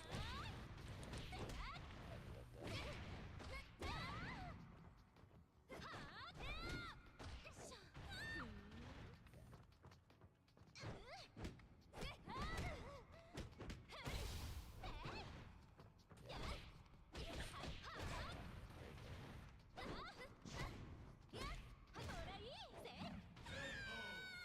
So the other thing, right, that you have issues with, and Soda had issues with it too, is you always want to keep your advantage right away. You stun me, you want to do the fastest thing to keep me in stun. Sometimes wait, alright, you hit me with wiggle, you know, and then do hello. You always have to do the fastest thing right away. One back down.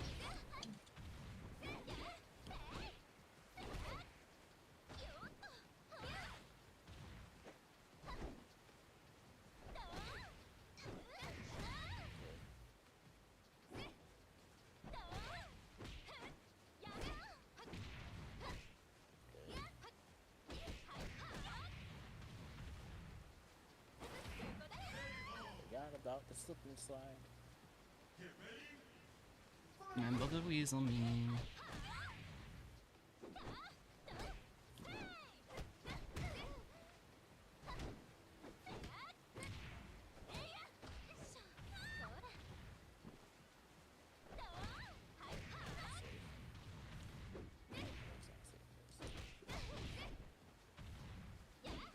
Never finish your aerial kicks. Yeah, at least gotta finish it or something. Yeah, that's just conditioned to them not going through. So you gotta hit it.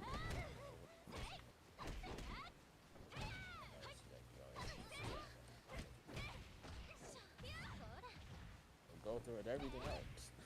But that.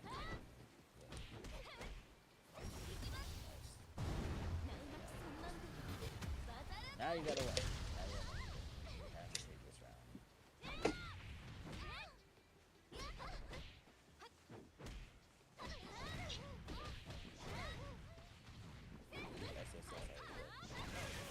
That's nice. Took the hits. Nice good.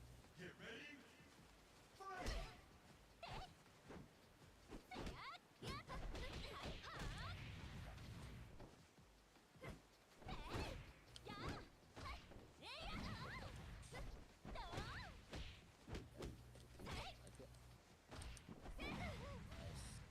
That's it.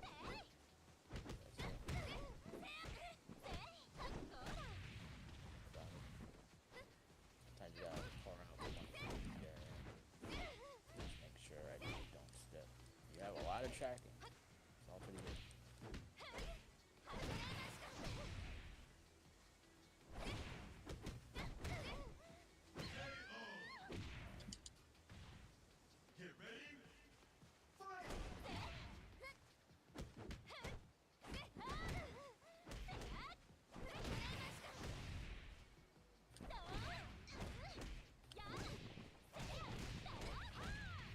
Quick launch. Give up.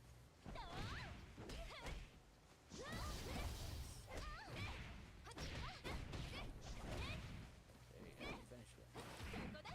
Never ready for the slide.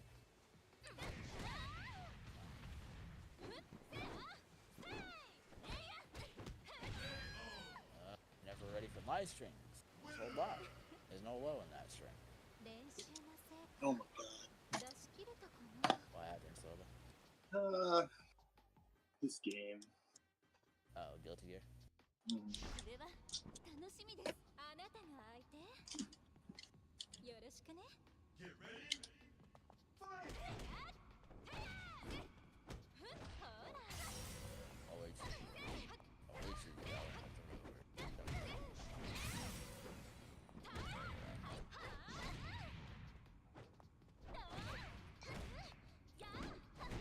nice flash kick.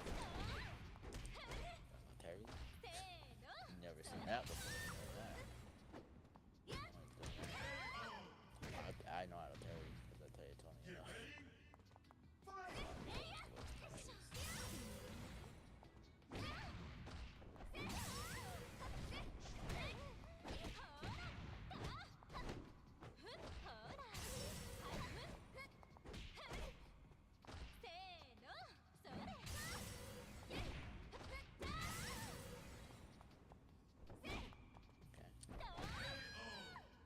Not ready for the longest reach I got.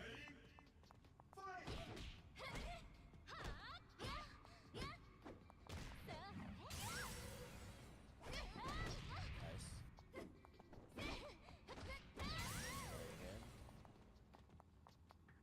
That's the hard part.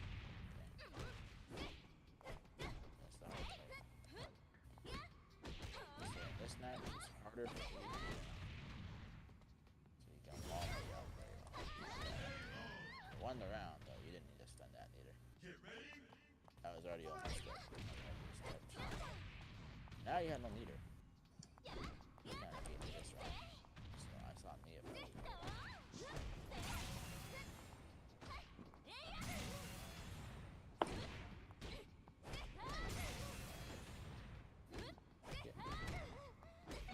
It's not close. You know it's a guard break, but it's not close.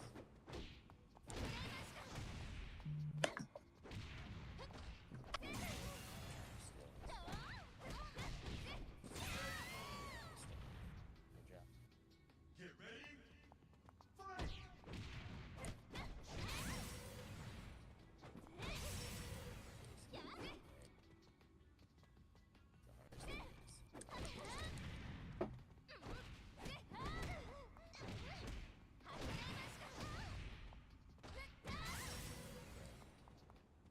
hardest thing is. Oh. Keep doing it. Oh. And good trap. Good job. 私強くなってるんだ。 Yeah, the strongest thing about Lonely G is actually keeping people out. She's like probably the best revolver in the game. Oh yeah, that's my first attempt at a main. Gives you a better general idea where I'm at with all this, but Bird Lady. Bird is the word. Yeah, Lonely G is very. The better you get at the game, the better you get with them. That's pretty much how it works. さあ Hey bun. 始めましょう。可愛がってあげようぞ。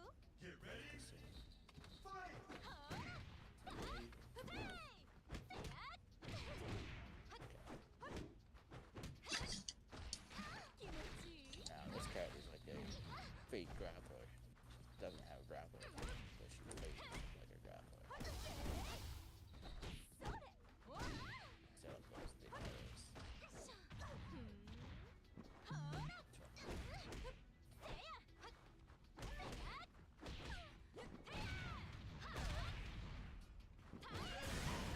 Now I'll tell you right now, the last thing you want to use Neater-wise is Break Hold. Break Hold is the weakest thing. ほら。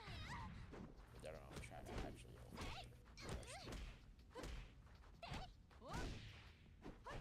Sidestep or Break Hold is the two stronger. 笑わせる。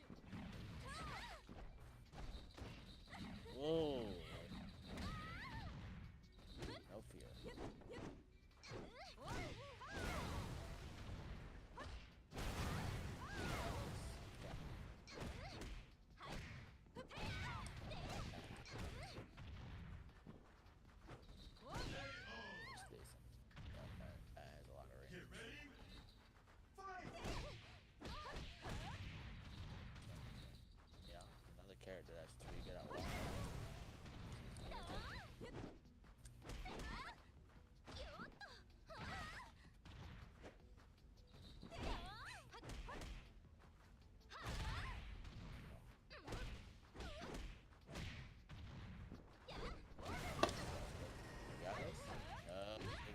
stage hazards? Don't know your stage hazard combo. Could've probably won that. Nice flash kick. There you go.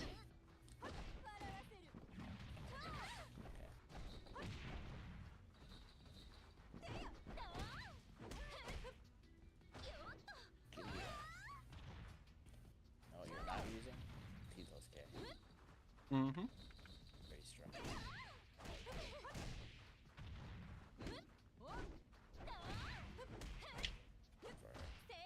I don't know why I keep thinking that that connects.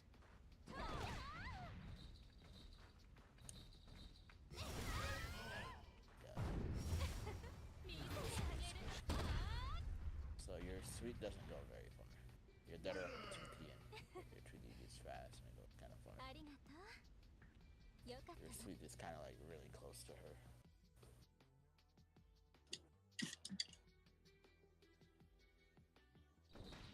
So your death slow is actually like 2TP かかってくるがよい。 or 2T at さ least.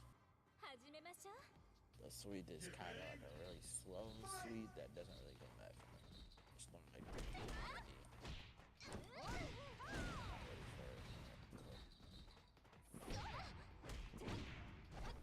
Oh, mix me up.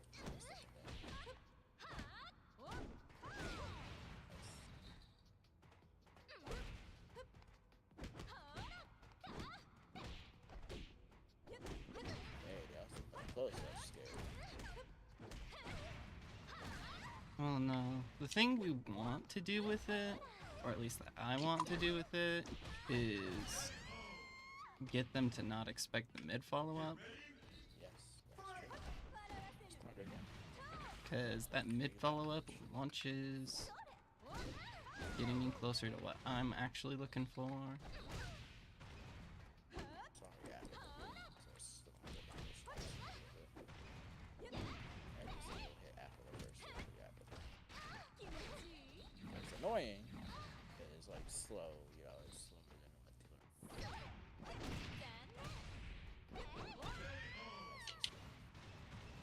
Good use of your phrase.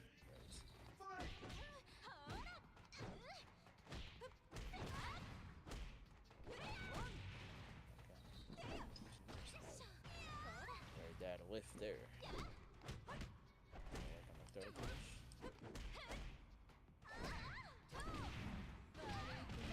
That.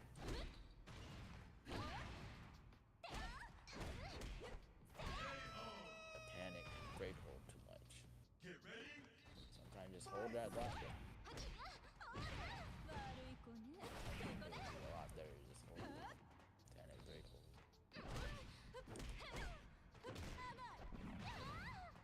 Panic break hold is like the first thing that you want to learn how to like not use so much. So, どう？ it's 前。 not the best tactic. どう？いや。 How much needed. Let's get a stun as very good. Look at that. Comfortable there. I see it. The rest. Don't keep us care enough. Haven't used the move yet.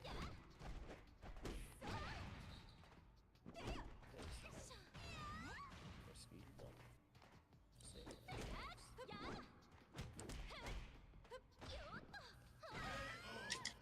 Yeah, the not using it is very much deliberate. I know she's a slow character, it's her 10 frame, but I try and save it for when I'm familiar with a string so I can interrupt it. And then さあ、 the game teaches you tons of combos from there. 目をそらしちゃ。 Yeah, so Toothless K is good for interrupting, but it's also good to just disrespect action pressure after I use a regular K. So it's not all about interrupting her. Sometimes you just disrespect her. It's your deepest stunning you get in the game. Right on percent rail, like that, you're just 悪い子 getting ね。 all fake pressure, capping it. You would have just mashed this K, we got a counter hit, and I was like, what the hell? Now I have to guess for my life.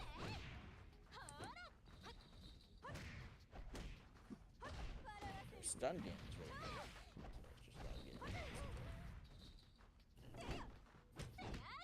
ドンピシャね。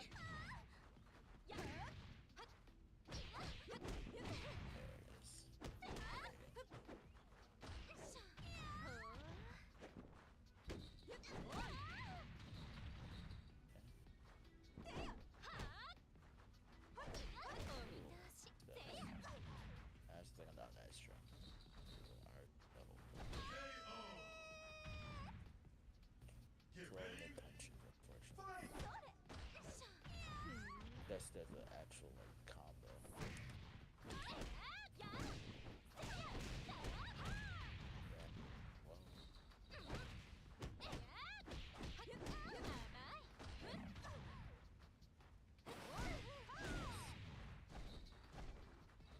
Better if you low throw it, you'll get way more damage.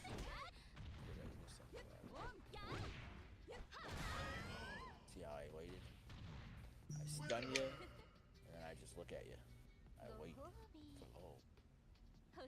I wait for it. I use the last to the stun, is what I could call it. Sometimes you just wait for the last frameless stun to hit them. When you get really good at that, that's like the next level. Like I stun you, and then wait. Just wait a minute. Like stun you. That's like the last frame. That's it. Wait. I'll use the stun right there.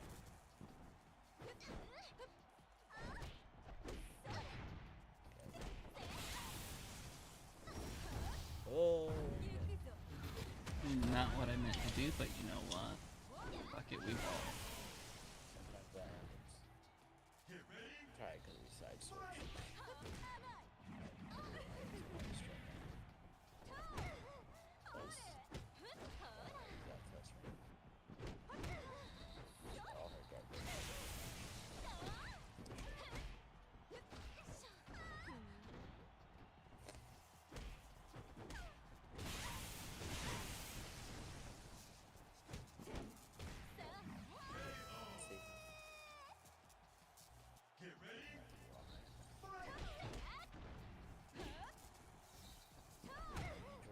Very good. That's the best.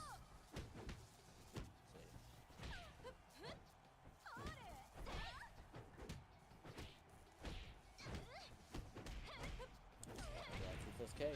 Stun frame. Could have stunned if he takes it. Now they got pissed off.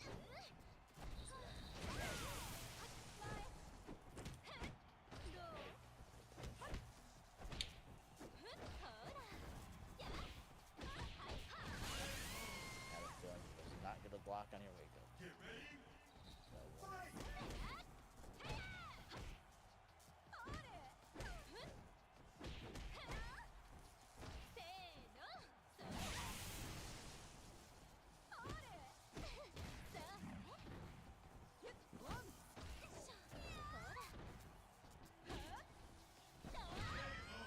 Next time, longest reaching. You can hold the punch or you decide something. Block it, you know, safe. Oh yeah, I spent a lot of time bullying people with that. So funny. It's just straight uncomfy with Bird Lady. You're not doing that though. So you're not doing certain moves that I think are like, yes, it's 6T is a good move. 3T plus K, that's another great move. That's another great. Okay. That's where you gotta get your combos right there. That right there, a lot of damage. She's very damaging. This is the most damaging character you ever used.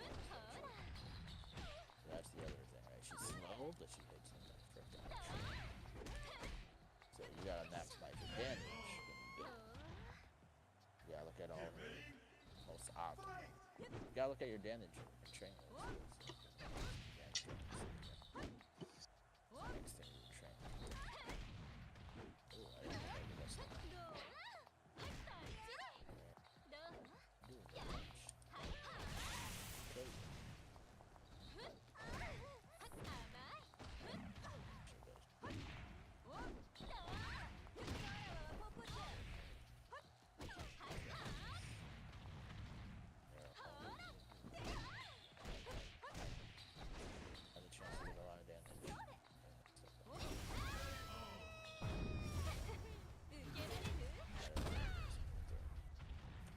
That's the other thing, right? You gotta use 2-3-6 throw. Your other strong defense.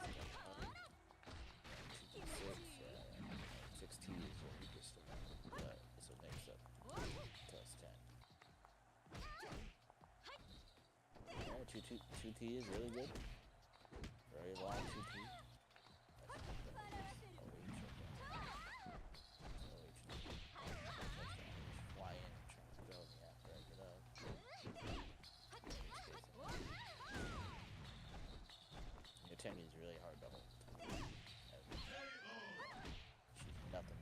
very deep stuns and very different timings of the launchers. So it's just like numbers are all kind of slow. Careful with the time. Very big damage. That kind of thing, you get rid of damage from that. So, okay, at least you're getting something for now. Very good. That's the best part about her. Reset throw, she can combo throw. Yeah. Honestly, with this character, you should always think about that. Your mindset should be thinking, how do I get the damage? How do I get the damage? That's pretty much what I was thinking.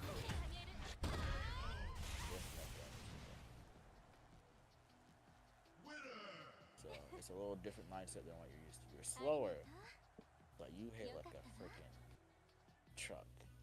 You're basically dead or Rachel, in my opinion. You're slower than her a little bit, but overall, your tank is basically dead or Rachel. Pick the right character. Sexy. More utility there. A little harder to use. If you master this character,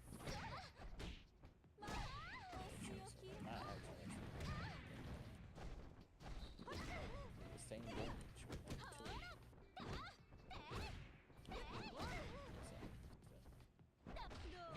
Oh, you do it!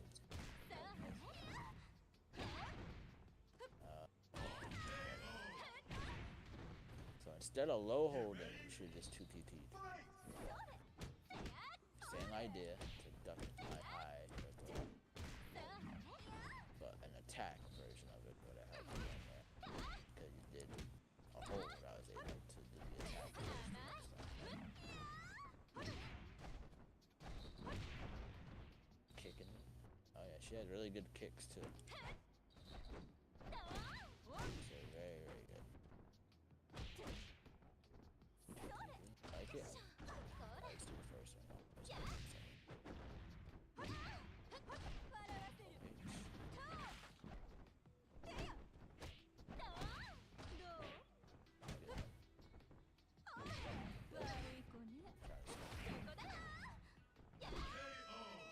Block. Just scared to block and wake up.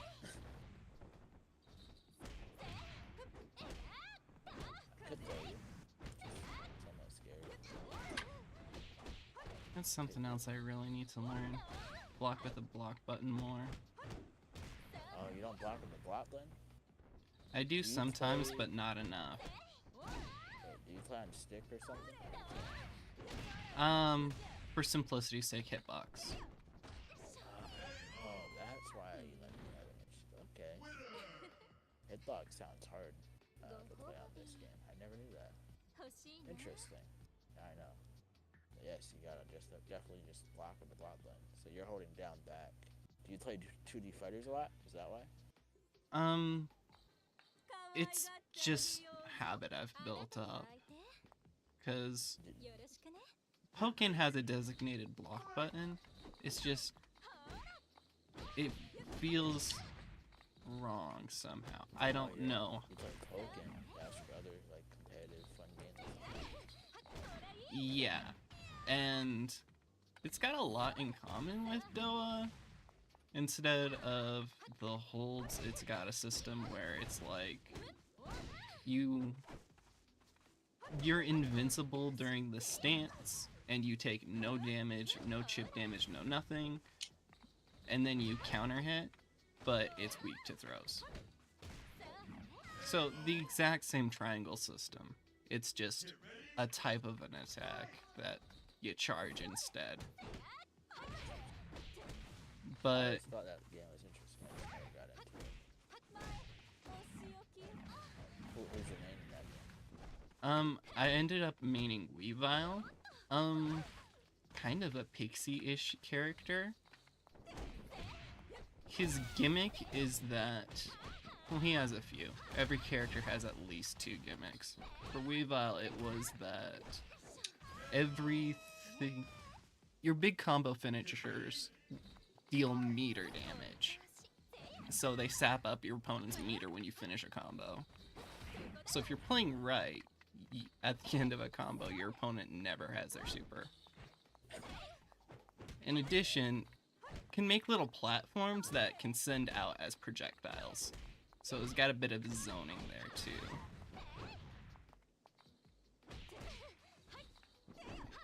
But yeah, the reason I really need to work on the block button is because for P plus K.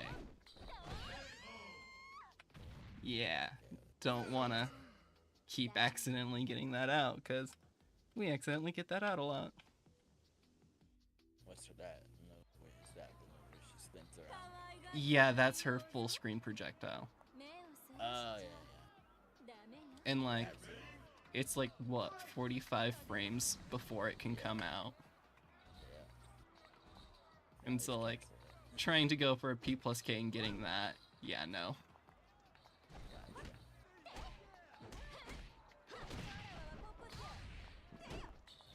Maybe we're hitbox players. The first one I ever like fought. That I know.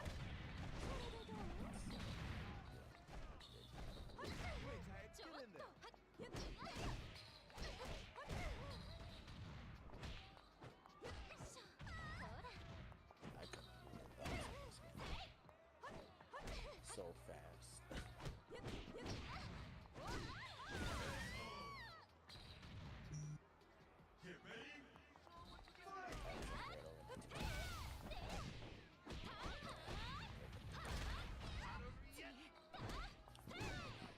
And like, if you're gonna be bullying me mid-match, you need to really pick on me when you see me go for random ass low holds, because those are my panic button, and I need to stop that shit. So definitely be bullying me about that. Chuchi instead. Do I love that ducks, right? You build that habit up. So instead of low holding, just do a low that already cushions, right? Don't get tapped out.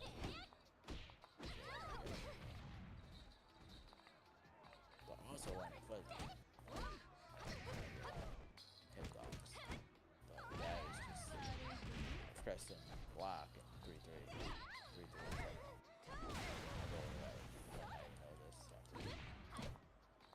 stuff. Yes, I've made people rage quit. Alright, I'm good. You need somebody rage quit. Yep, alright, I'm good for the night. I'm guilty gear.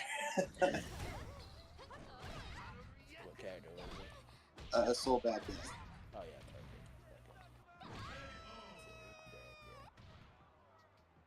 He got me down to like pixel HP. Then I started just zoning him. So he started like teabagging, and then I jumped in and killed him.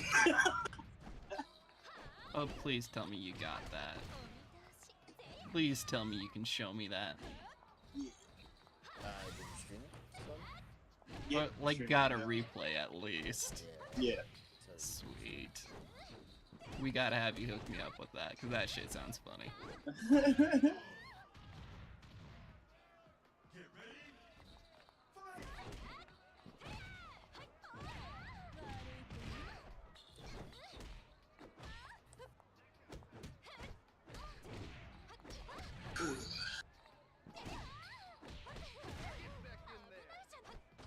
you did it! You never did him up. Oh.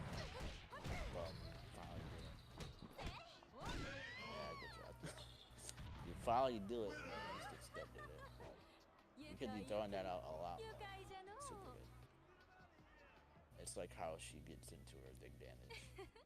Yeah, I tend to be a little bit too fast and miss the down input. Circle forward. So it'll go 4, 1, 3, 6. Yeah. You gotta practice your absolute experience. And again, that one's just in the same camp as everything else. Just slow down. Yeah. The docs will definitely teach you that to slow down a little bit. But it's a good thing, right? Playing slow, like, near tangent is kind of what you want to do. She'll teach you that. It's just not how my brain works. I know. You're so used to mashing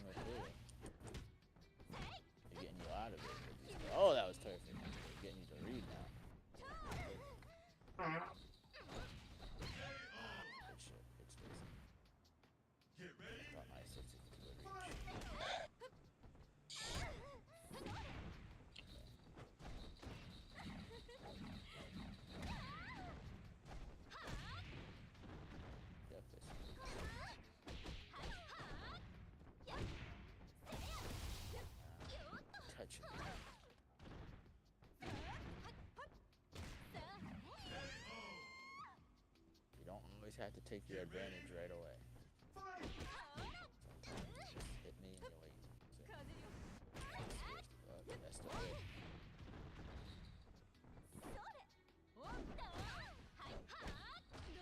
Nice punish.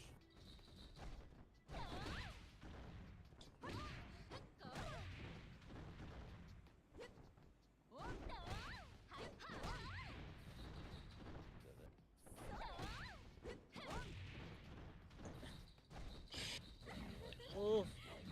I never reacted to that.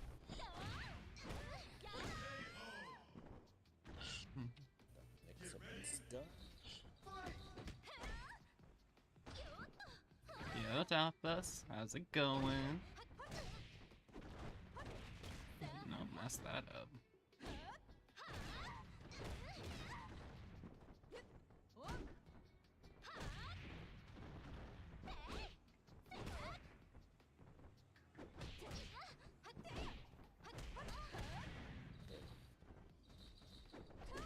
Oh. See, you got your oh. You always try to use your advantage right away. Would have waited a little bit and then three.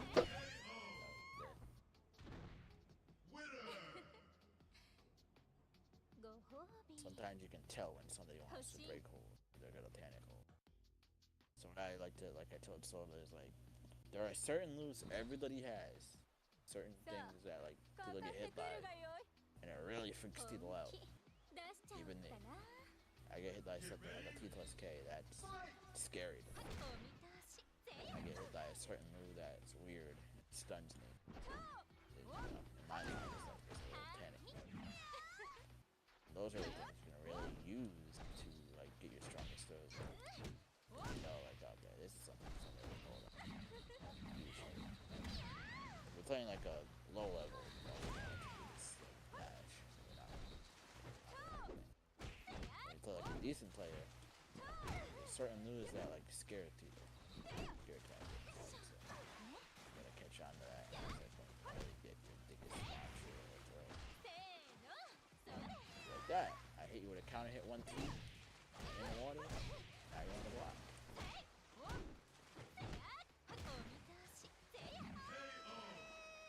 That slip stun scared you.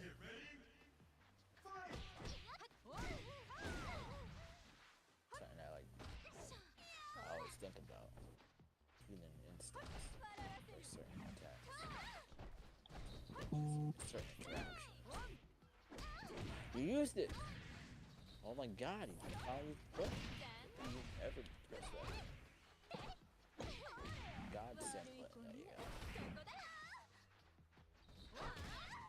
Yeah, he's using it.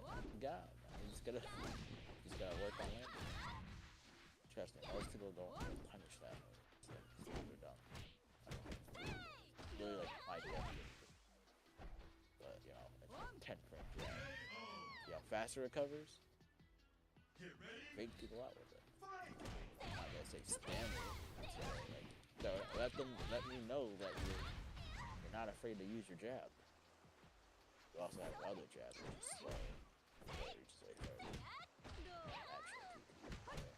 Actually, it's like the thing with your character. You got a lot of range. It's like, you got a lot of range. Slower. Very slow range.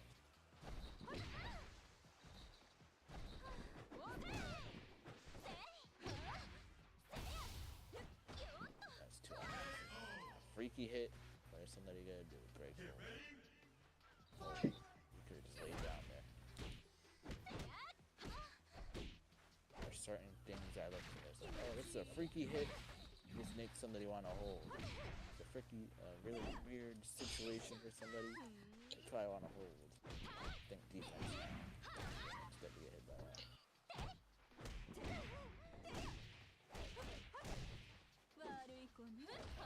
Drop your combo.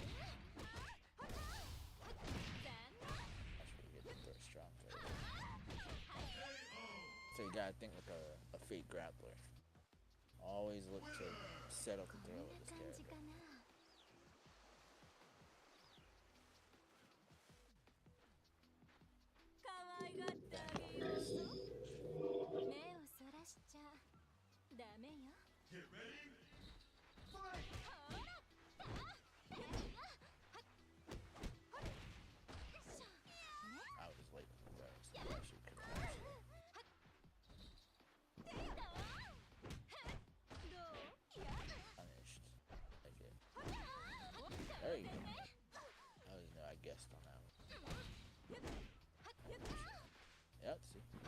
Just one of them ever have to commit to her.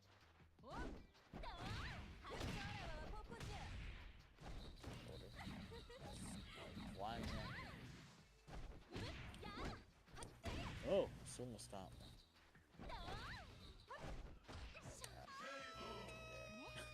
You did not know your range. There you go.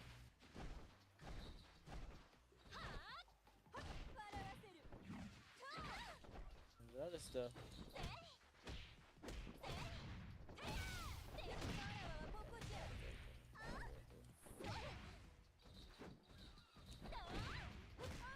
Good hold. I pull those off from time to time.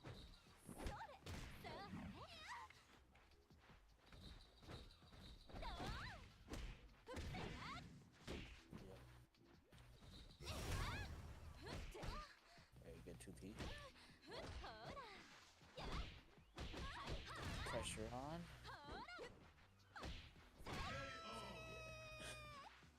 Had you panicking. That's what I do. I get panicking. Get a tip on my roll through. I was dead.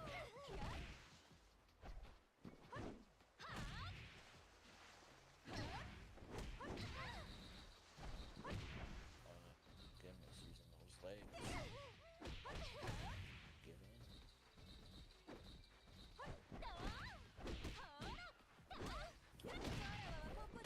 I agree with that. Look! Not dead. Chance. Oh, there we go. Showing it.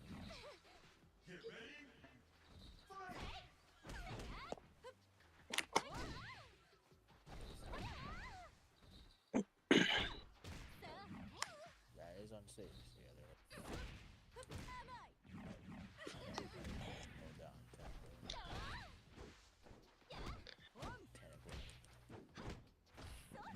Good throw punish.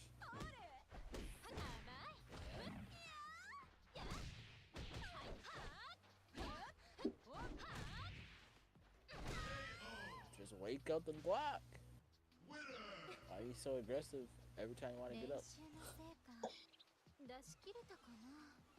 Well, because Oki's weird. Yeah, but you can block. It feels bad. Yeah, you can just block. If I'm running at you, all I can do is attack or throw, right? You don't have to be super aggressive. Flying in. I like the reach, I guess.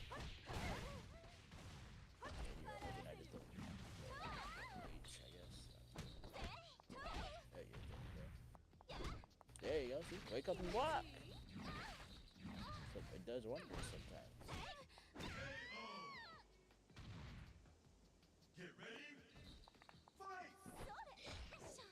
Okay. 101. Then just go. Now that means I might go low, right? So now you have to wake up and block low or hold below. So that's the next layer. Oh, I just said they all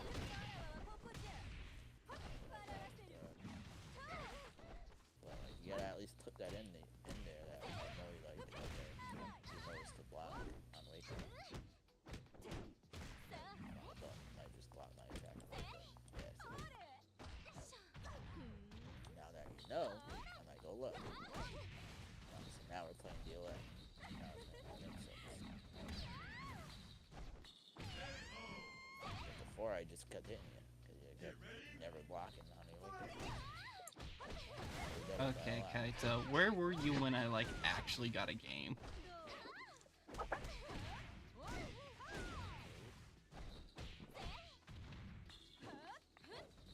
Never there when you win. Get ready.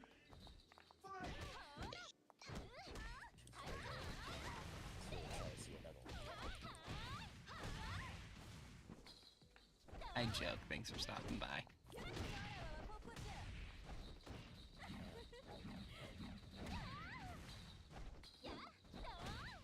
You can fuzzy that, right, X? Fuzzy the throw? Nah, shit, mix up. You do a fatal stun. You do a fast kick. It's literally a flying mix up. What should he do? Fly mix up. Just like, do you react and hit her out? You know, or do you guess right? I'm not gonna tell you something like that fist every second I see it. My death is so slow. I should just hop kick it. I should just fly. Hop kick you like hop kick, flies. That's what I should do.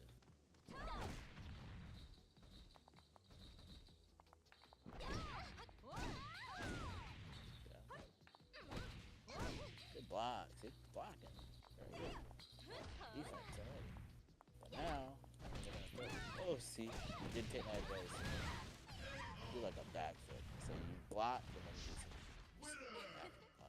try to do a back punch, I think. Or something. Oh, what you did though, you jumped back. Like a back flip, basically. That's the second one. Blocked.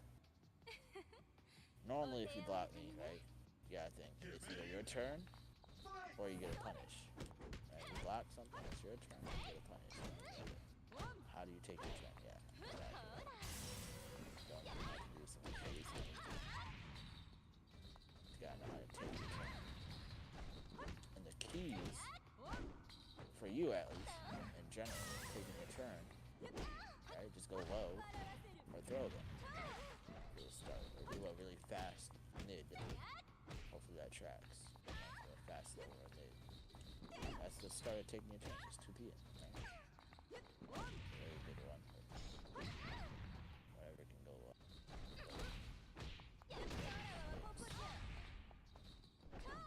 For you also have to just carry for your high. Or you can go risky. Balls to the wall, take your turn with a guard break.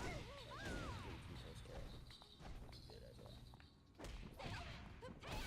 When you block something, think about either take my turn or take a punish. There you go.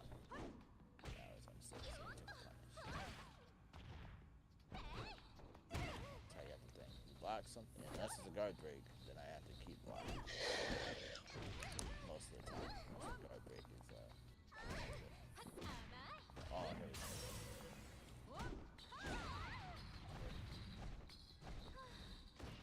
I fell for it. See, it's next. Let him do it though. He's not gonna. I think he's not gonna throw me. You're not gonna break hold? Smart. I was trying to bait it. Now you have to. You didn't mind it. Yeah, then block him over again. Yeah, you can do it again. And now I went low because third time's the charm.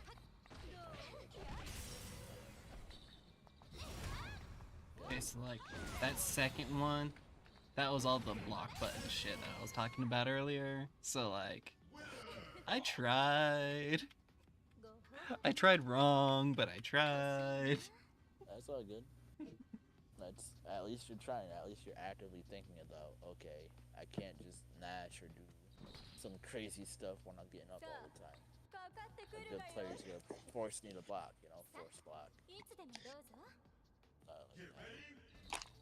They're really good at reading your how you get up in 3D. And I know how to take my turn. I'm always gonna take my turn with an attack.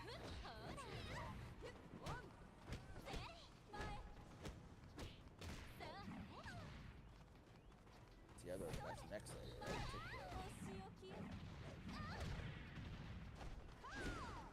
Check how to take your turn. 1 hit to throw, 2 hits to throw. That's what you attempt to struggle, but you can do it too. Everyone has tick throws. That actually reminds me, is it like I or E, tick throw or tech throw? I've never been able to tell. Tick throw means 1 hit and throw. Teching a throw means they break a throw. Throw got up and throw.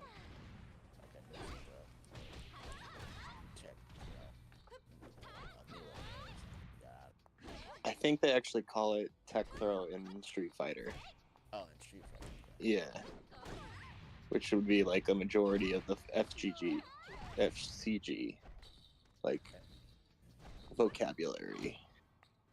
Kind of like how a fuzzy is not a fuzzy. It's different. 2D fuzzies are different.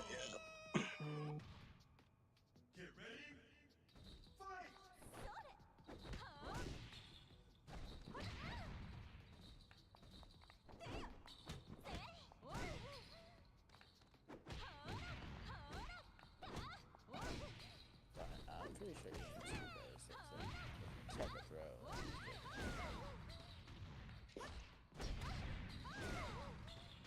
Throw tech.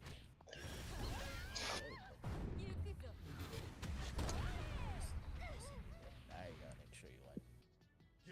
Or at least get all your data back. Very smart. Oh, he's using it. There. Look at this guy. Jack's fucking. Okay, good. Where's Kaido at now? She's watching. So I got the best hop kick in the game. You gotta be really careful. I can hop kick a mid kick and a low.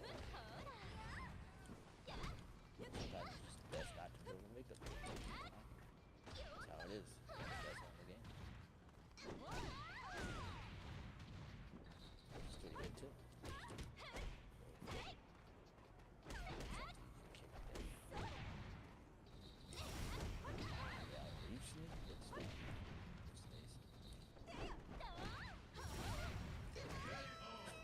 I was thinking about it the entire time. I'm gonna put something on his block and then go low. He's trying to hit me with his dump right there. Cause I just try to hit him.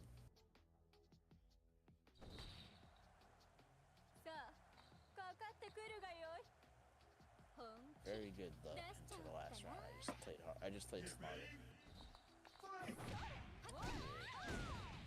That was like the best you played all night.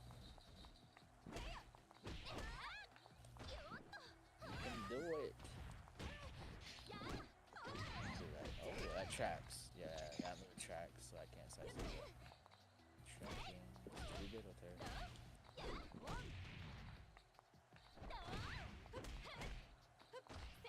They gave it to me. I was scared you might touch Tito's tail. When you snell a throw, launch them. Okay with now. It's good you're behind. Just know that I'm trying to throw you. Your fastest move, man. So good.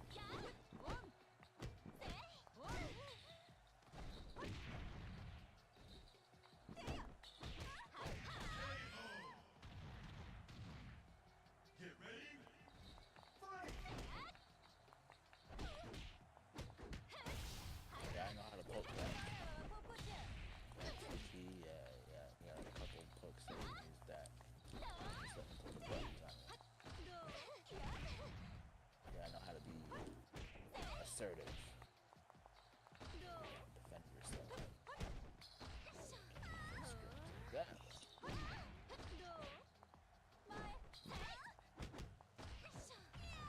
There again. Oh, good throw punish area. I think that low would reach him. That's why I did the string. So like the punches push me a little forward. The low is just long enough to reach. PT 2K.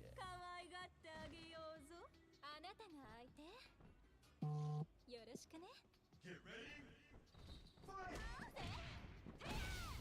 So are you watching? Yeah.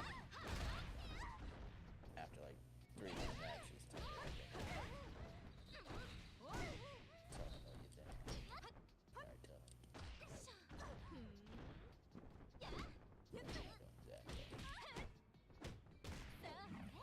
What's up? Do it. Oh wait. Doesn't do enough damage. In the corner. Doesn't like it. always have to do the diving. You don't have to rush in on me, right? You got out of the corner, push me away. Cause then I'll push you. Put yourself in the fight right away. She has great range.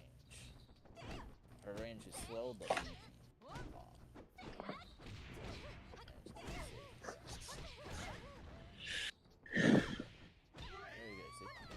Very annoying to try to get in on. You can build a wall too. There's my character. So I don't know you guys can build a wall. Stay on. It's easy to stay on.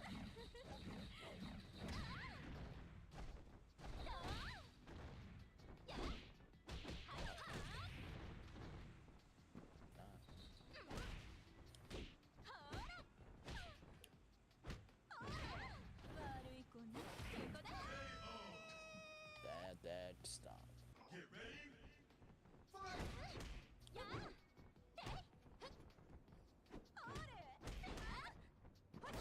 Nice. Good challenge. Very good. She did a strong attack. OH doesn't get high counter. And it does like no damage.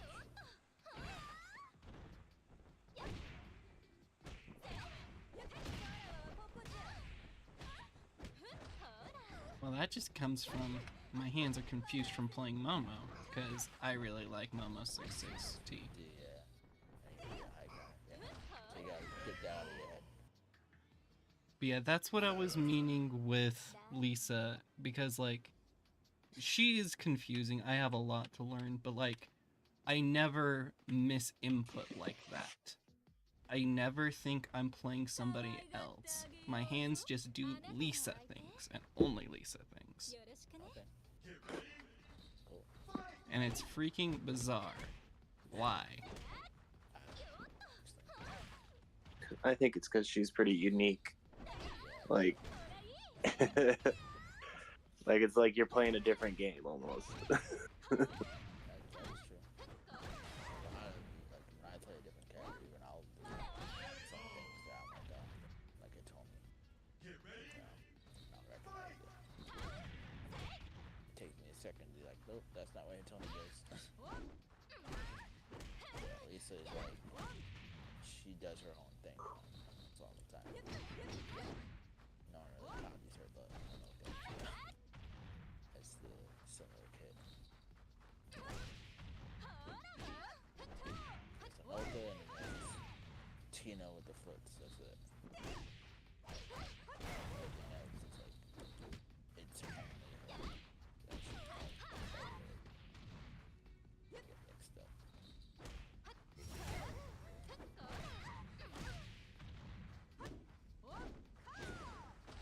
Freaked out.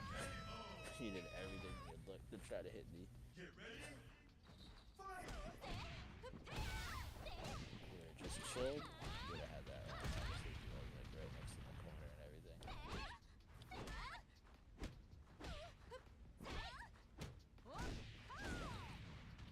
Okay, see, now you got space. The bird is out of the cage. That's when you're scared. You use the Tito's K. There it is. Very annoying to deal with. Alright, you got one the low throw.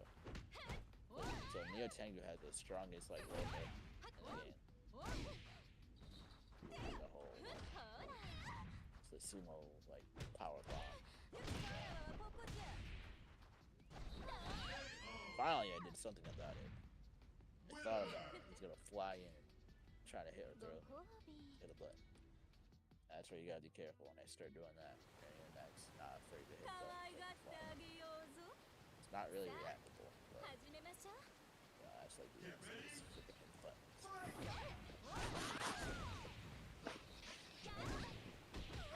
Too many actions, so we're doing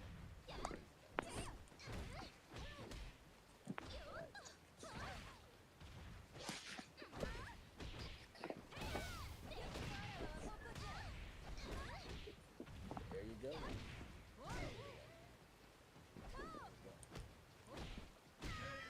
So gotta use more crushes. Using my fastest move. Got 3 people for that.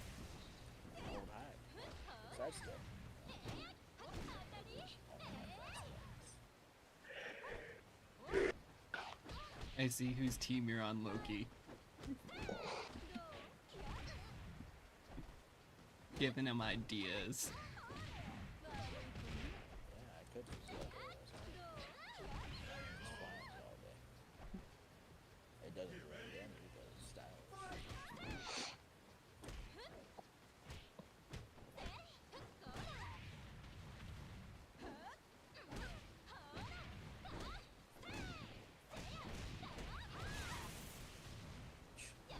Set it. Yeah, block on it.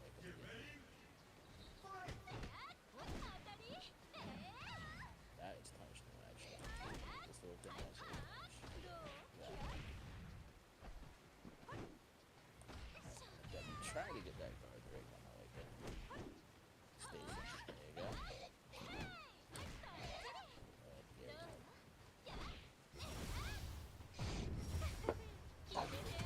Yeah, too predictable about how you respond. I got that mental fatigue, cause Bird Lady hard. Oh yeah. Welcome to being slow. It is hard, but it's gonna make you. It's actually gonna make you better. Soda can attest to it. He plays Sung Nina now, right? He has to think a little bit more. So Calvin, because he's used to pressing all the buttons for his two other characters he started with. What'd you think so far, Soda?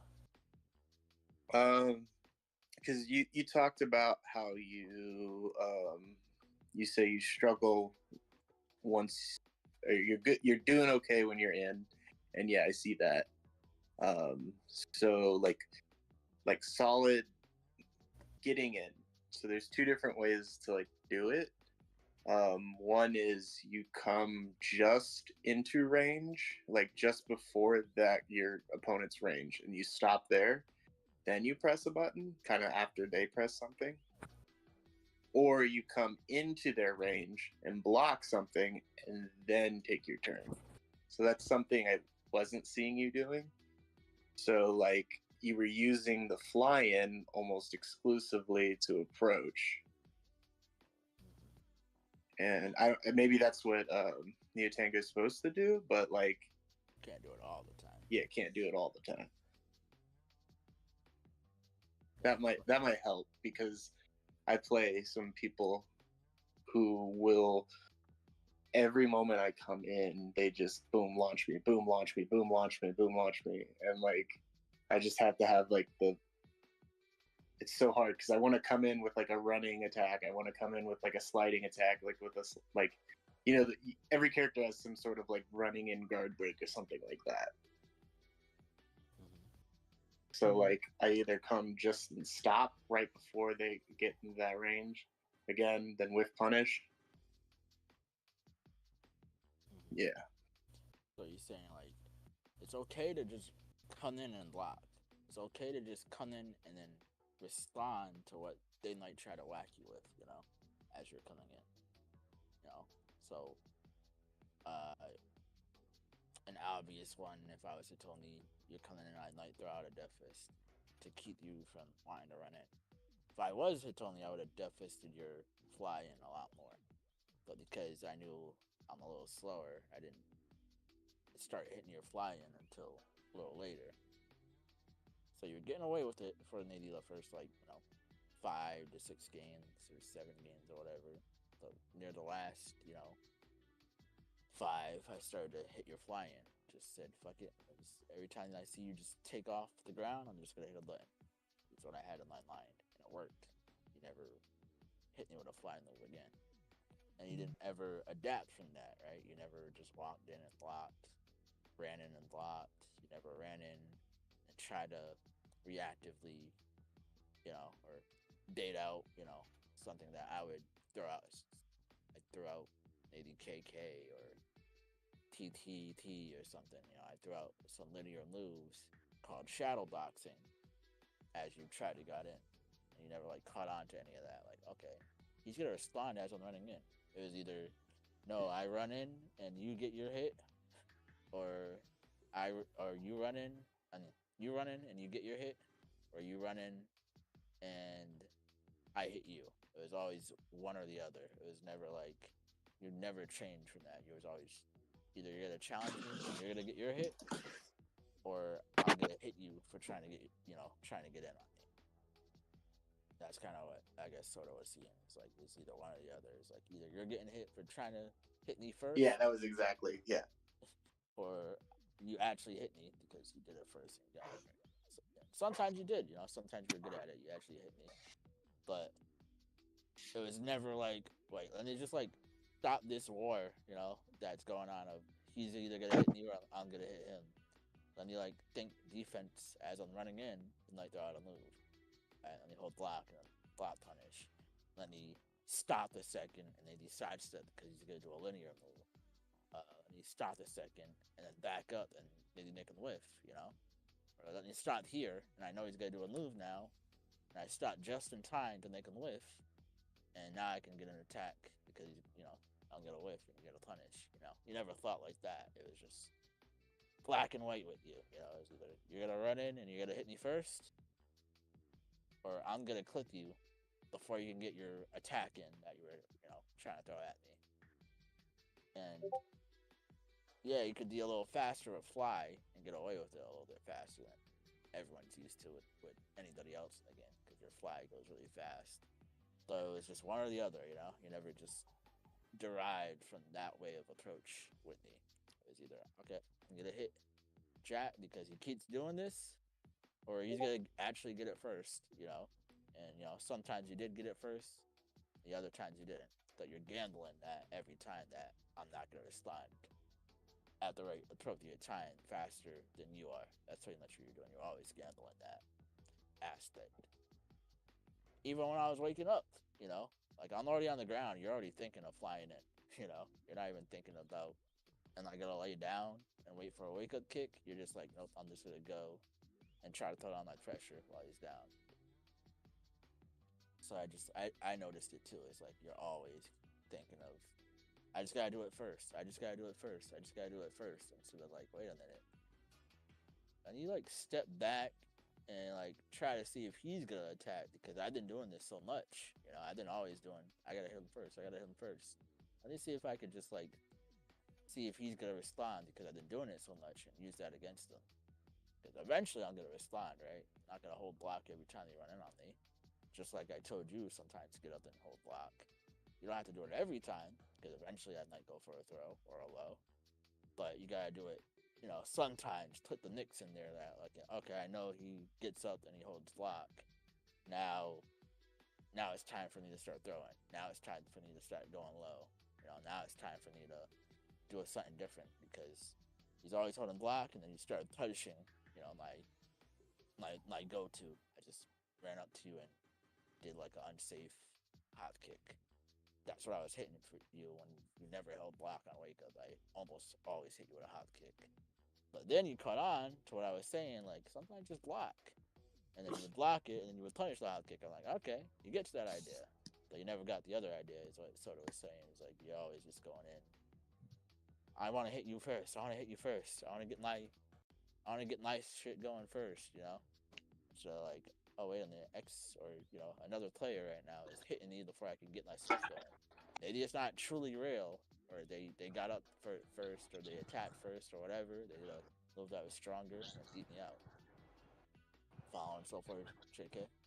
Yeah, no chill.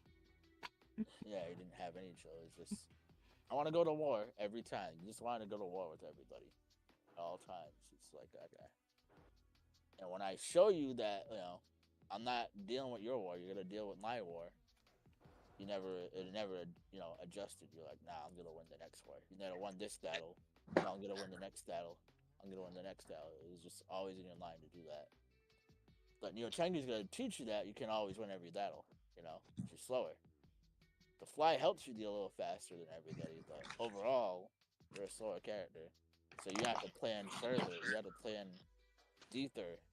And sometimes it's okay to be like, that plan's not gonna work right now. I think I got him on a move where he's ready for that plan. Let me like bait it out and see by just running forward and holding block, or just stopping short, see if he actually swings. And then I get a whiff punish where like 6-6K or 3T plus K or flash kick, you know, which is up that kick. Sometimes you can think like that, like, okay, I'm gonna stop short, try to see if he actually, I got him to keep going to war with me, and then I'm gonna whiff punish him, you know, for missing because he's in that mode where he thinks that, okay, even me, okay, X is always gonna throw out a button now. I got him in this mode to do that. Yeah, he's not just gonna sit here and take it every time. And I started doing that around 5 games in. I started actually just say, fuck it, I'm gonna hit you as you come in. Fuck it, I'm gonna contest you. I don't think you're fast enough. I'm not even get up and break low, if I think I can time your hit while you're coming in. I did that a couple times.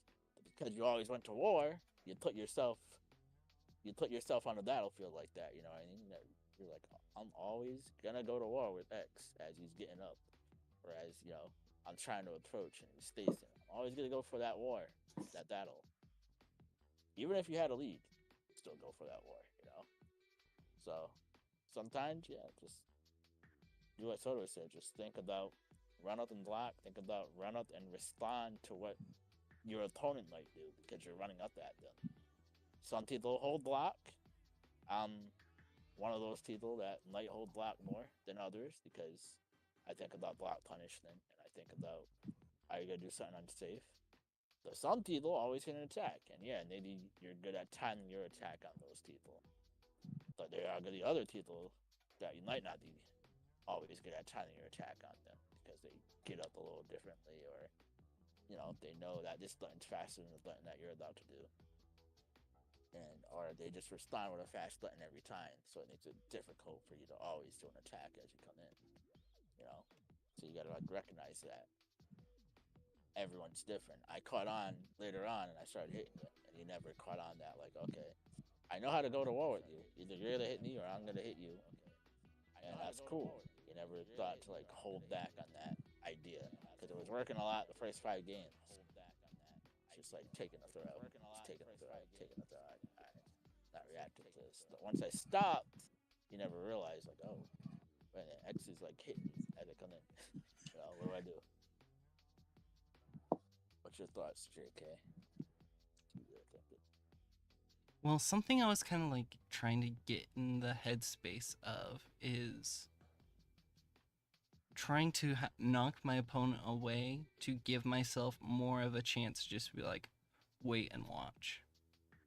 Because, yeah, I am very well aware.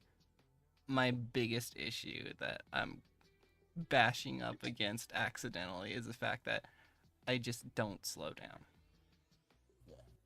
I want pressure because I'm just constantly locked out by mashing. Yep. And you can get pressure, but it's different ways. You can't just always be the mashy player anymore. A 9-framer, Now you gotta look for how do I get a guard break? How do I get a good whiff punish on them, to start my pressure? How do I place them in the corner? And now they gotta think about my OHs and my lows and my guard breaks. So with Neo Tengu, it's more about finding the OH, finding the guard break. So you did use a lot of OH, which is fine, but you never really used any guard break. 3T+K is a good one. I think it's 4-4T or something. There's another one that's alright. Still No Stop is a risky one. It's okay if you get it. But she has a couple guard breaks where she can really put on the pressure with somebody. The other thing is you wanna learn the low throw because she has the scariest low throws in the game. And then she has a launch throw, which she did a couple times. You threw it out, and I think you took one on me. And eventually you took one on me because you did it later, 6 games in. Oh, you finally did it, or 7 games in. You finally did the launch throw stuff. So those throws, the low throws and the launch throws are literally her scariest throws. 6T is just check, put me in check, keep me away. It doesn't really do any damage, but it does a mix of do a combo with the 6T a lot. 4T is actually really strong. The hug one, that's actually really strong. But 616 and 6T, they actually aren't that really strong. In terms of your character, everything else is way stronger of a throw. So you're fishing for all your other throws. Back throw, all your low throws, and your launch throw from the ground. The fly-in throw is a gimmick. It still does a bit of damage. You can fish for that here and there. But it's the riskiest one because you can't block while you're flying, right? Yeah, I'm biased towards that one just because I get rattled by it a lot. And as Yeah. such, I tend to lean on it a fair bit. Oh yeah, it's hard to react to because breakdown can get a kick. And you can even press H plus K and do like a guard break, spin kick. You never did that. So it's one of the things. If you go into each one on the live, you have H plus K, guard break, spin kick. You have P plus K, body, then punch body check. You have a bunch of options. You even have a fatal stun up there, right? You never used any of those three options yet. It was just, I'm coming in, I'm doing the dive kick, I'm coming in, and I'm doing the throw. That was like literally all you did every time you flew in. Dive kick or throw. You never stopped short. You never just flew in and then landed and hit block and then did something from the ground. Like, there's a lot of things you can do with that fly. So I'm gonna fly in, hit the kick button. I'm gonna fly in, hit the throw button. Most of the time it was the throw, like you said, and that's where I caught on to it. And if I'm react fast enough, I can use both options. The kick's your fastest option, obviously. So you're throwing in the fastest option here and there, which is fine. And it's scarier. All of it's scarier if I'm at the wall. There's a hazard behind me. They all, knock me into the hazard or use the hazard in some way, shape, or form. But that was pretty much your autopilot was fly in, do a kick, fly in, do a throw. The other autopilots was I'm gonna 6T. A lot of people have that option, actually. 6T. The way I want to take my turn is always 6T. You gotta start throwing out 2K, you gotta start throwing out 2T, you gotta start throwing out, punch. You gotta take your turn in different archetypes, high, mid, and low, and kick or punch, I'm gonna throw out a guard break to take my turn sometimes because I'm gonna hold block. Got that kind of stuff. I'm gonna take my turn and just move, and then do something. Maybe knee wiggling, and then I do a throw, or I do a low. I do the 6T. Take my turn immediately. So wait a little bit, and then take my turn. Throws them off, So you gotta work on that. Any last questions, comments, concerns for you, bro? Not especially. Honestly, you did a lot good today. The last time I see you play this character, you had no idea what you were doing. Now it's like, you just gotta keep at it. You gotta lab it. You gotta really try to learn it. You gotta put your foot down, start labbing it. Yeah, It's not easy. didn't really good. succeed in my mission of learning better defense. I very much did not succeed. Nah, you're really defensive today. Defensive tools is really just, you're gonna have to learn strings. That's the start of defensive. All 3D fighters, you gotta learn strings. You gotta take every character to the lab, to be comfortable, take Neo Tengu for yourself, and just drill recording and replaying them doing strings on you. That's the start of defense. And then try to hold some strings. Try to sidestep some strings. Try to see what you can duck. Try to see if you can. You actually did do this a couple times. There were some lows, like I would do PT2K and you would flash kick over it, up that kick. That was string defense right there. So you put in some string defense. Some things you did hold, but some things I was like, he's panic holding. He's not actually holding this. I did it too much. Now he's holding it. You did it once in a while, but you were never consistent with okay, you're always gonna hold 6 PT when I do it with Tamaki. You did it once in a while. And I was like, oh, you know it. Okay. He's like, yeah, I do it sometimes. Maybe you might have guessed it, but maybe I just did it so much that you finally held it. You know, it's not me being obvious. But when you can hold a string like that every time, now you take away 6 TP or 6 KK that I can do to my. And when I'm doing like a full mid string and you start ducking, I'm like, oh yeah, definitely don't like the string. But 3 KP or something. Or she does the elbow at the end, catching your ducking, catching that. Lethal hit, fatal stun, where if you mash low, shit, fatal stun check. And I'm never ready for that. But point is like I could tell you didn't know the strings of when I only have a mid. I don't have a low option in there. You know, just hold block. At the end of it, it's a throw punish for you. You know? Yeah, that's just plain and simple my panic hold kicking in. Plain and simple. Not even gonna pretend. The less to start, just less. But the best way to start, not panicking so much, is to practice string defense. All that is going over a character in train mode. So there you go to train mode right now, tomorrow. Take a character that you want to learn their strings. Christy, for example, because they're listening. Have her do 6T TTT. Have her do 6T to T blah blah blah. You know, whatever string you can think of as you're going through the motion. Sit and train though. You don't gotta tell anybody you're doing this. Just do it to yourself. You know, not play anybody today, tomorrow, whatever. Hell, you can tear off lines if they won't hit you up. You know, that's what I do out. So tearing off line at least. So no one knows I'm coaching them unless they're watching the stream. Yeah, the thing I picked up that you had mentioned was I have my versus CPU set to 5 rounds, max health, level 7. And I try to just focus on watching them. That way, it's just like a lot of exposure. And it's helping, for sure. But like, I've got a ways to go. Yeah. So that's the easy, like, that's not like super defense. That's more like just getting used to fighting and applying some kind of defense. But like actual string defense, you have to like use the play record feature. You have to like make the character do the moves that you're like, I hate this string. And then you lather it. Like, okay, does this go mid, mid, mid, mid? Does this go mid, mid, low? Does this go mid, mid, high? Does this go mid into a throw? You know, it's not you have a couple of mids into a throw.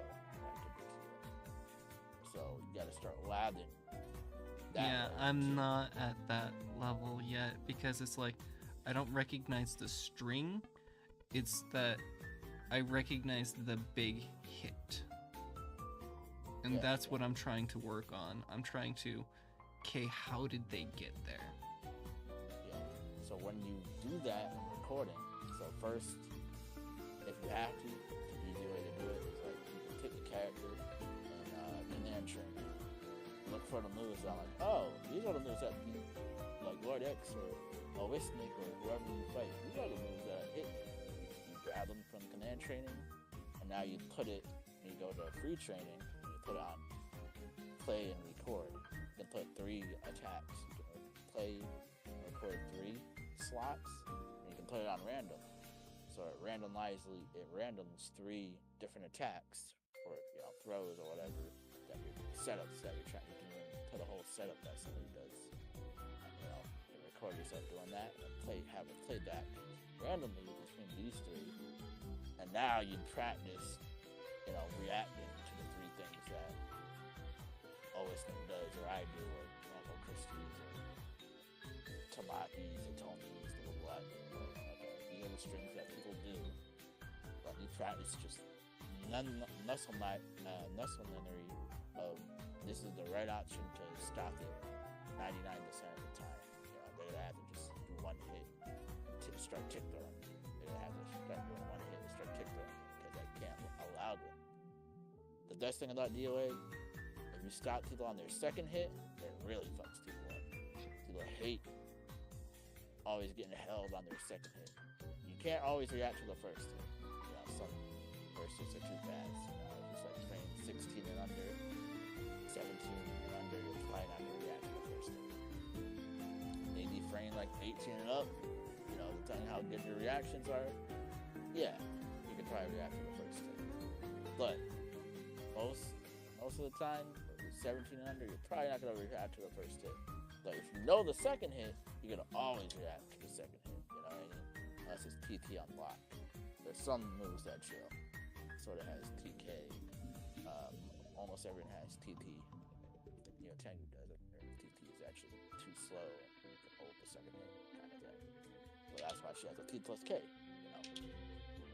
So you gotta start doing that. You gotta use the play and record feature. You know, if anything to take away from that, that would help your defense. That would start manually inserting a string into your brain to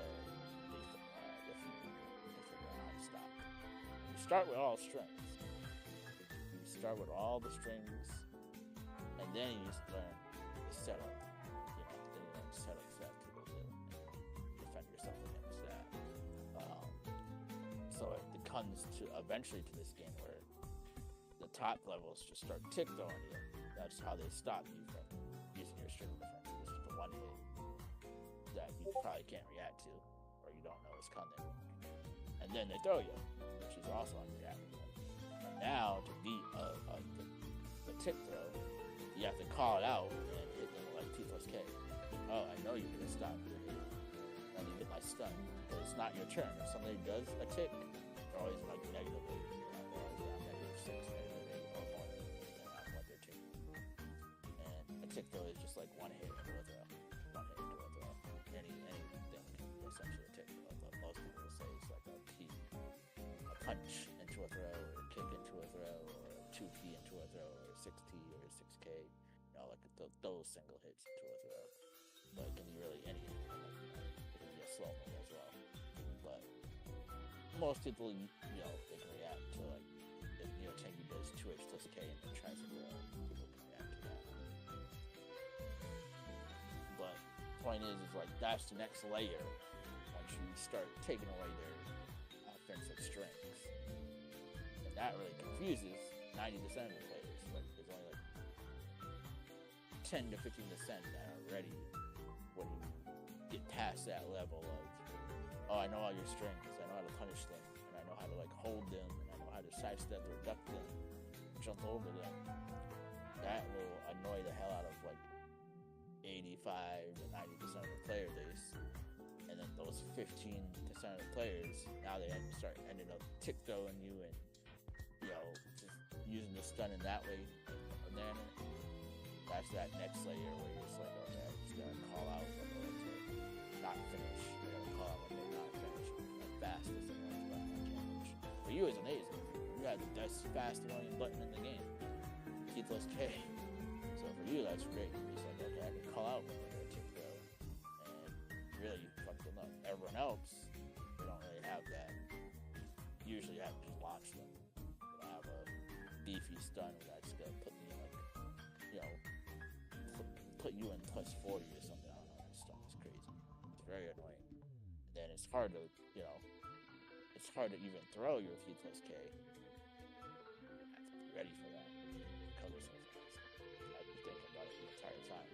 When you started using that move, you actually was doing better. You didn't use that move the entire time until like 10 games in. Oh, how is it? That was annoying. She has a couple other moves like that. I think it's up kick. It's really good that he wasn't using. So she like puts her leg down and she go ahead and turn on line. It's guard break. 3T plus K, I keep saying that. That ducks highs. It has mad range. It's literally like your Death Fist. Pretty fast. It's slower than my Death Fist.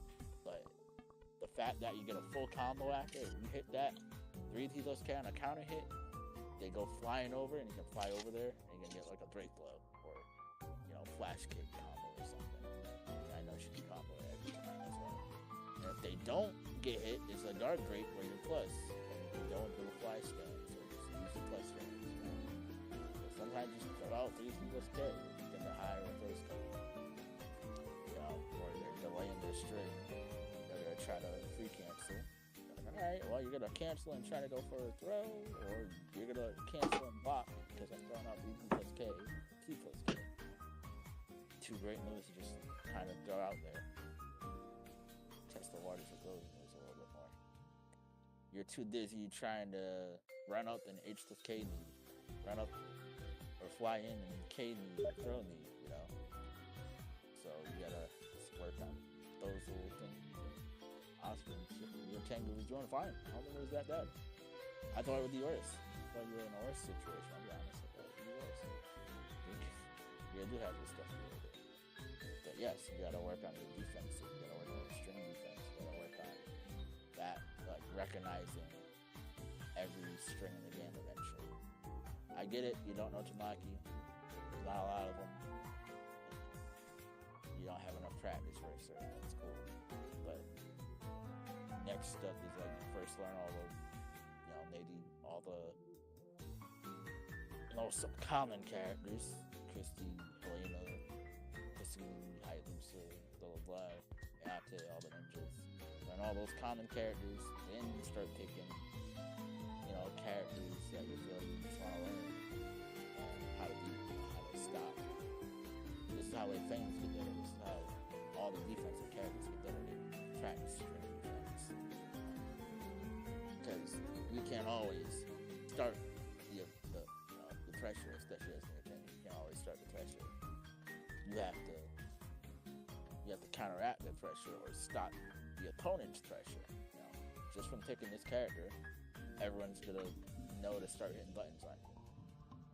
So if you know how to stop their second hit or their third hit every time, they're like, oh, I really can't mash on this thing. Like, what the hell? He's ready for the second or third hit every time. Now I have to play this tick throw game, and now you have them playing that game, and it's really good for you because you have two moves that are really scary them if they're gonna try to tick throw. You have Leafy doing that damage from the Leafy launcher. If you want to do that, then following so far. Mm-hmm. Alright, I'll let you go. And if you don't got any last questions for me, though, it's fun. I think Yuten's a good team. I just played you. Lonely's good. She just take a break. I guess she's hard on your line, but I feel the more you play Neo Tengu, I can see you're gonna get better as a player. If that makes sense. Right now you're a mashy mess. You wanna be mashy with this character. But she's gonna form good habits with you, if that makes sense. She's gonna force it. You can't do what you want all the time with her. She's slow. And that's the only weakness she has. She doesn't really have any other weakness. She's slow. Everything else is amazing with her. That's because she's better Rachel. She has great tracking. She has great reach. She has enough mix-up. Not the most, but she has more than enough mix-up, especially with the fly stuff. Any turn on my stance. She can use all the hazards very well. And I mean, there's really no weakness to her besides her being one of the slowest characters. She's pretty much perfect being a slow character. And she plays pretty fundamentals, in my opinion. She plays pretty fundamentally for a slow, character in any fighting game. She's pretty fundamental about how she's getting her damage and stuff. It's just she can utilize it more. She has a ground throw. All the slow characters have a ground throw. But that's what I'm saying is she can utilize the entire game very well. Rachel can't ground throw, but she has a ground stomp, so it works out. She's about as fast as Rachel. Rachel's just a little bit faster. So I feel you work on your Neo Tengu and then whatever other character you can play for fun. I feel you'll in the next session you'll be twice as good. Right? And you gotta work on your string. You gotta look at the string defense. Find a character that's pissing you off enough. Find a player that's pissing you off enough. Practice versus that character's strengths. Titles into Diego or something. Let me check his strength real quick. What's plus? What's negative? What can I step? What can I duck? What can I, and it's the second hits. Let me practice holding the second hit. And practice, blocking and seeing what would someone do after. Just not get hit by certain hits. Usually, everybody in this game, once they hit you with the second hit, they love you. Once they hit you with the third hit, they love you. They're having a blast once they actually get their second or third hit. The first hit's never the problem, usually. But most of the cast, you, Kendi, for Tithos K, and how like the slower you are, usually the first hit can be scarier. But everyone else, the faster you get, it's like the faster they are, they usually want the third hit, the second hit, or the fourth hit. You know, they want those ending hits of whatever string they decide to do. And it's on you to stop the speedsters from doing it because it's so fast. You know, that's how people get over on your Kula. Look at how you end your strings all the time. Always holding your second hit or stepping in or whatever, free flowing it. Because you, as a Kula, you want to match your entire string. You don't really get much from the first hit.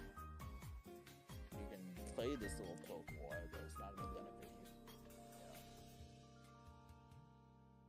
You're trying to get that counter hit or the, deep stun on that second or third hit. Hell, add your own Kula string. See if you know them. And then it just becomes a reaction. Once you know it, you're like, oh, I can hold this kick. I can hold this mid punch. I can hold this low. TT, 2K or whatever she has. Now it just becomes, can you react to it when they do it? You know? And it might be a little harder on your reaction, might be a little harder in the box. Let me tell you, Lisa's deja vu throw. Just no. Just no. What, in terms of like, you don't like it? It's hard to do it? On a hitbox, oh yeah, that's confusing as fuck.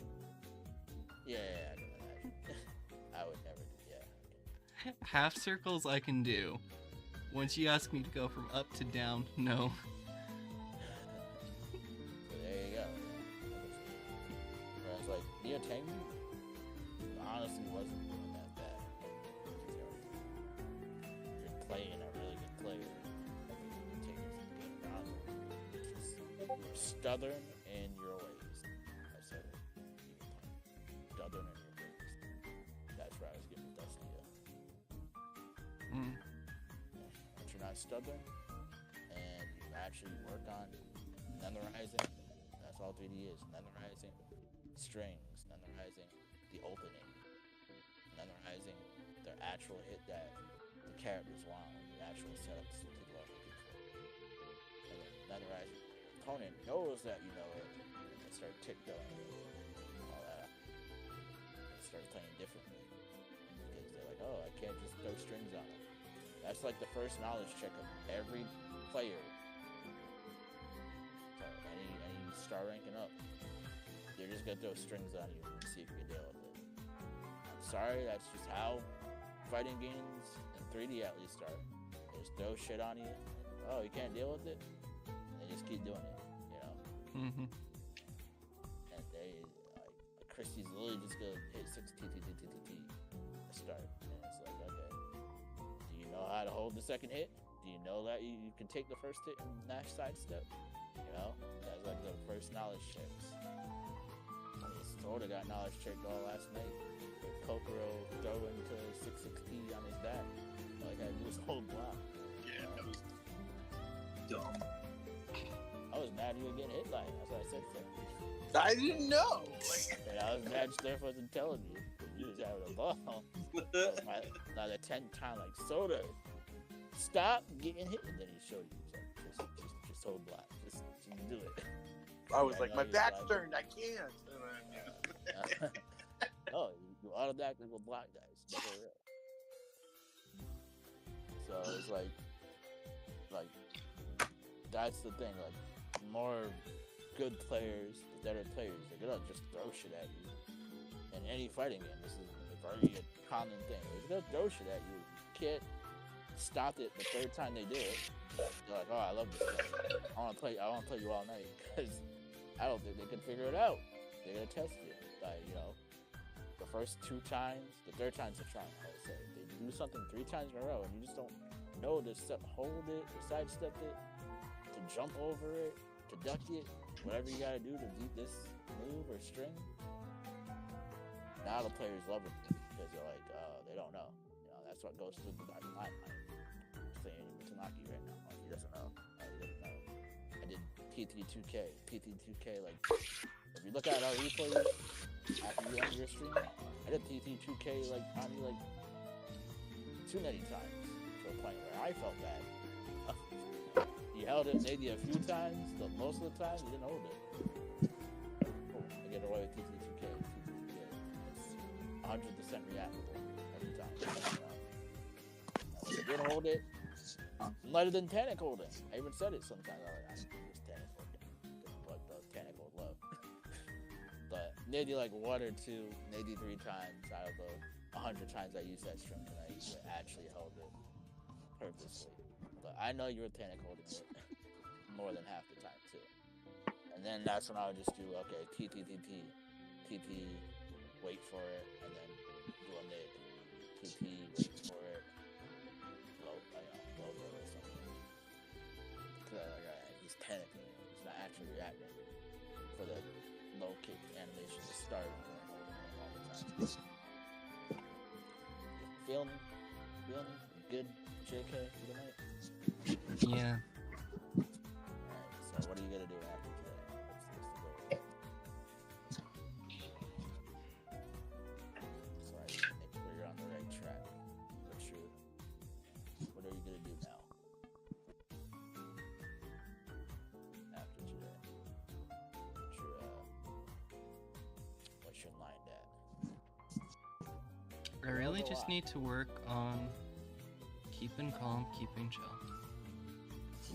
Because if I can just do that, if I can just wait a little longer, that's gonna get a lot of traction. Especially with a character like her, who has a lot of range. You know, and it's not easy to get in on. Yeah. Sometimes being patient is very scary for certain characters. If you're like, you know, a Hanoka or Nairos, no one really cares if you're being super patient that much. It's weird, like you said with Neko, but it's not actually scary with them. Yeah. when Hanoka's like spacing you out, you're just like, what's happening right now? Yeah, you had to be in some big old deficit. That's real life. You're at a big deficit, then yeah, there's a little bit of time. But if they're just actually doing it all the time, it's like, it's not really scary. You got more range. It's like, okay, I'll wait until you want to play the game.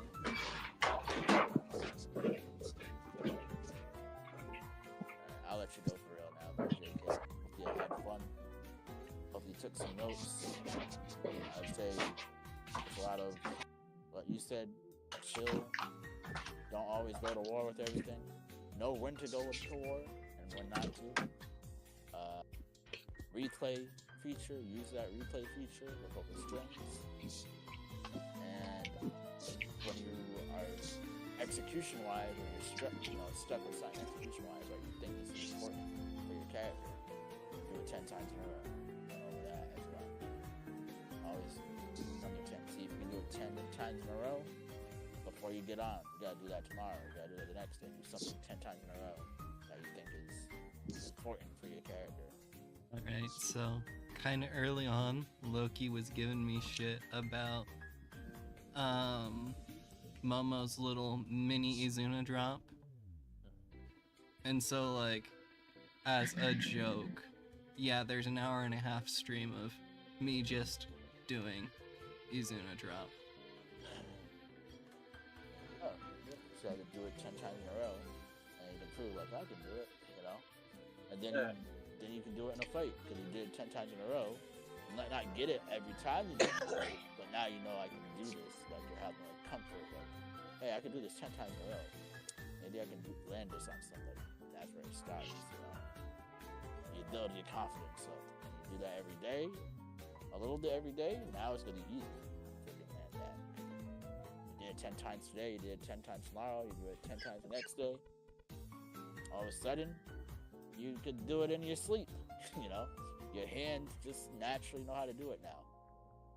No matter what, controller, whatever it says, that you have to drill that into your mind. I gotta do something 10 times in a row. And then you bring it to a fight. And you feel like execution-wise, you struggle. At least that's what I did. It worked for me. I still had terrible execution, but I can do what I tell you I'm gonna do. If I do it 10 times in a row, for a while now. You'll find out, like, oh, if I wanted to, I could, pick up a harder character and learn a combo with them, start hitting somebody with it, because I know how to train myself to do it. If I really, really wanted to, I could do a phase 4 combo. So I'd have to do it 10 times in a row every single day, 10 times in a row every single day. Don't get online until I do it 10 times in a row. Hopefully it's worked for you. It's worked for Soda and a bit, It's worked for a lot of people, I tell that. 10 is the magic number. If you do it 10 times in a row, honestly, like we were today, you start over, even when I wasn't paying attention anymore. So, you're all set, JK? You're all good to go? And then Soda, we gotta work something out, man. I need to see what you're about. When are you getting on? I'm getting on right now. Oh, he doesn't have PC. Oh, Yeah, I'm buying one. So, Yeah, like, he's literally, within the next couple days. Yeah, he's that's why he doesn't hear me talking Yeah, I would try to. But he is working on getting a PC. So soon, he'll be able to play it.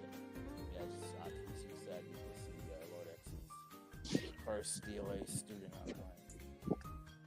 well, keep me posted. Yeah, Alrighty.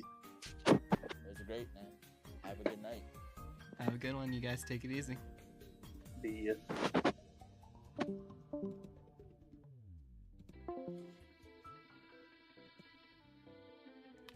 That was an adventure.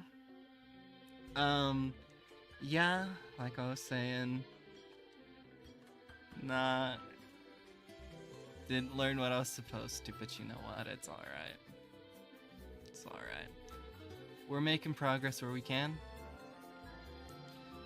And it's a journey. Technically never ends. Oh well. So, now that I've got things set up, I need to finish reorganizing the room.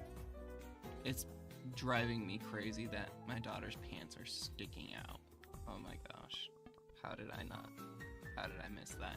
Anyway, we're gonna go back to streaming a little bit more frequently. Like I said, I've got some fun plans coming up. We just gotta... Why doesn't life let me have fun? Damn it. Whatever. Planning on stream tomorrow, and we're just gonna have a good old time. In the meantime, yeah, the fam's waiting for me at this point, probably. I'm gonna go have dinner. We had a lot of people drop in. So, Jade, Chaotic, Kaito, Tough Boss, Loki. Anyone I'm missing? Oh yes, Billy. Good to see you. And Bon. Thank you for stopping in. Much appreciated. Your time means the world to me. Thank you. X, you're awesome. Take it easy, man. Soda, we gotta get that PC. I need more people to bully me, come on. How am I gonna learn if I'm not getting my face stomped in? But yeah, take it easy. Have a good one. I'll see you around. Boop.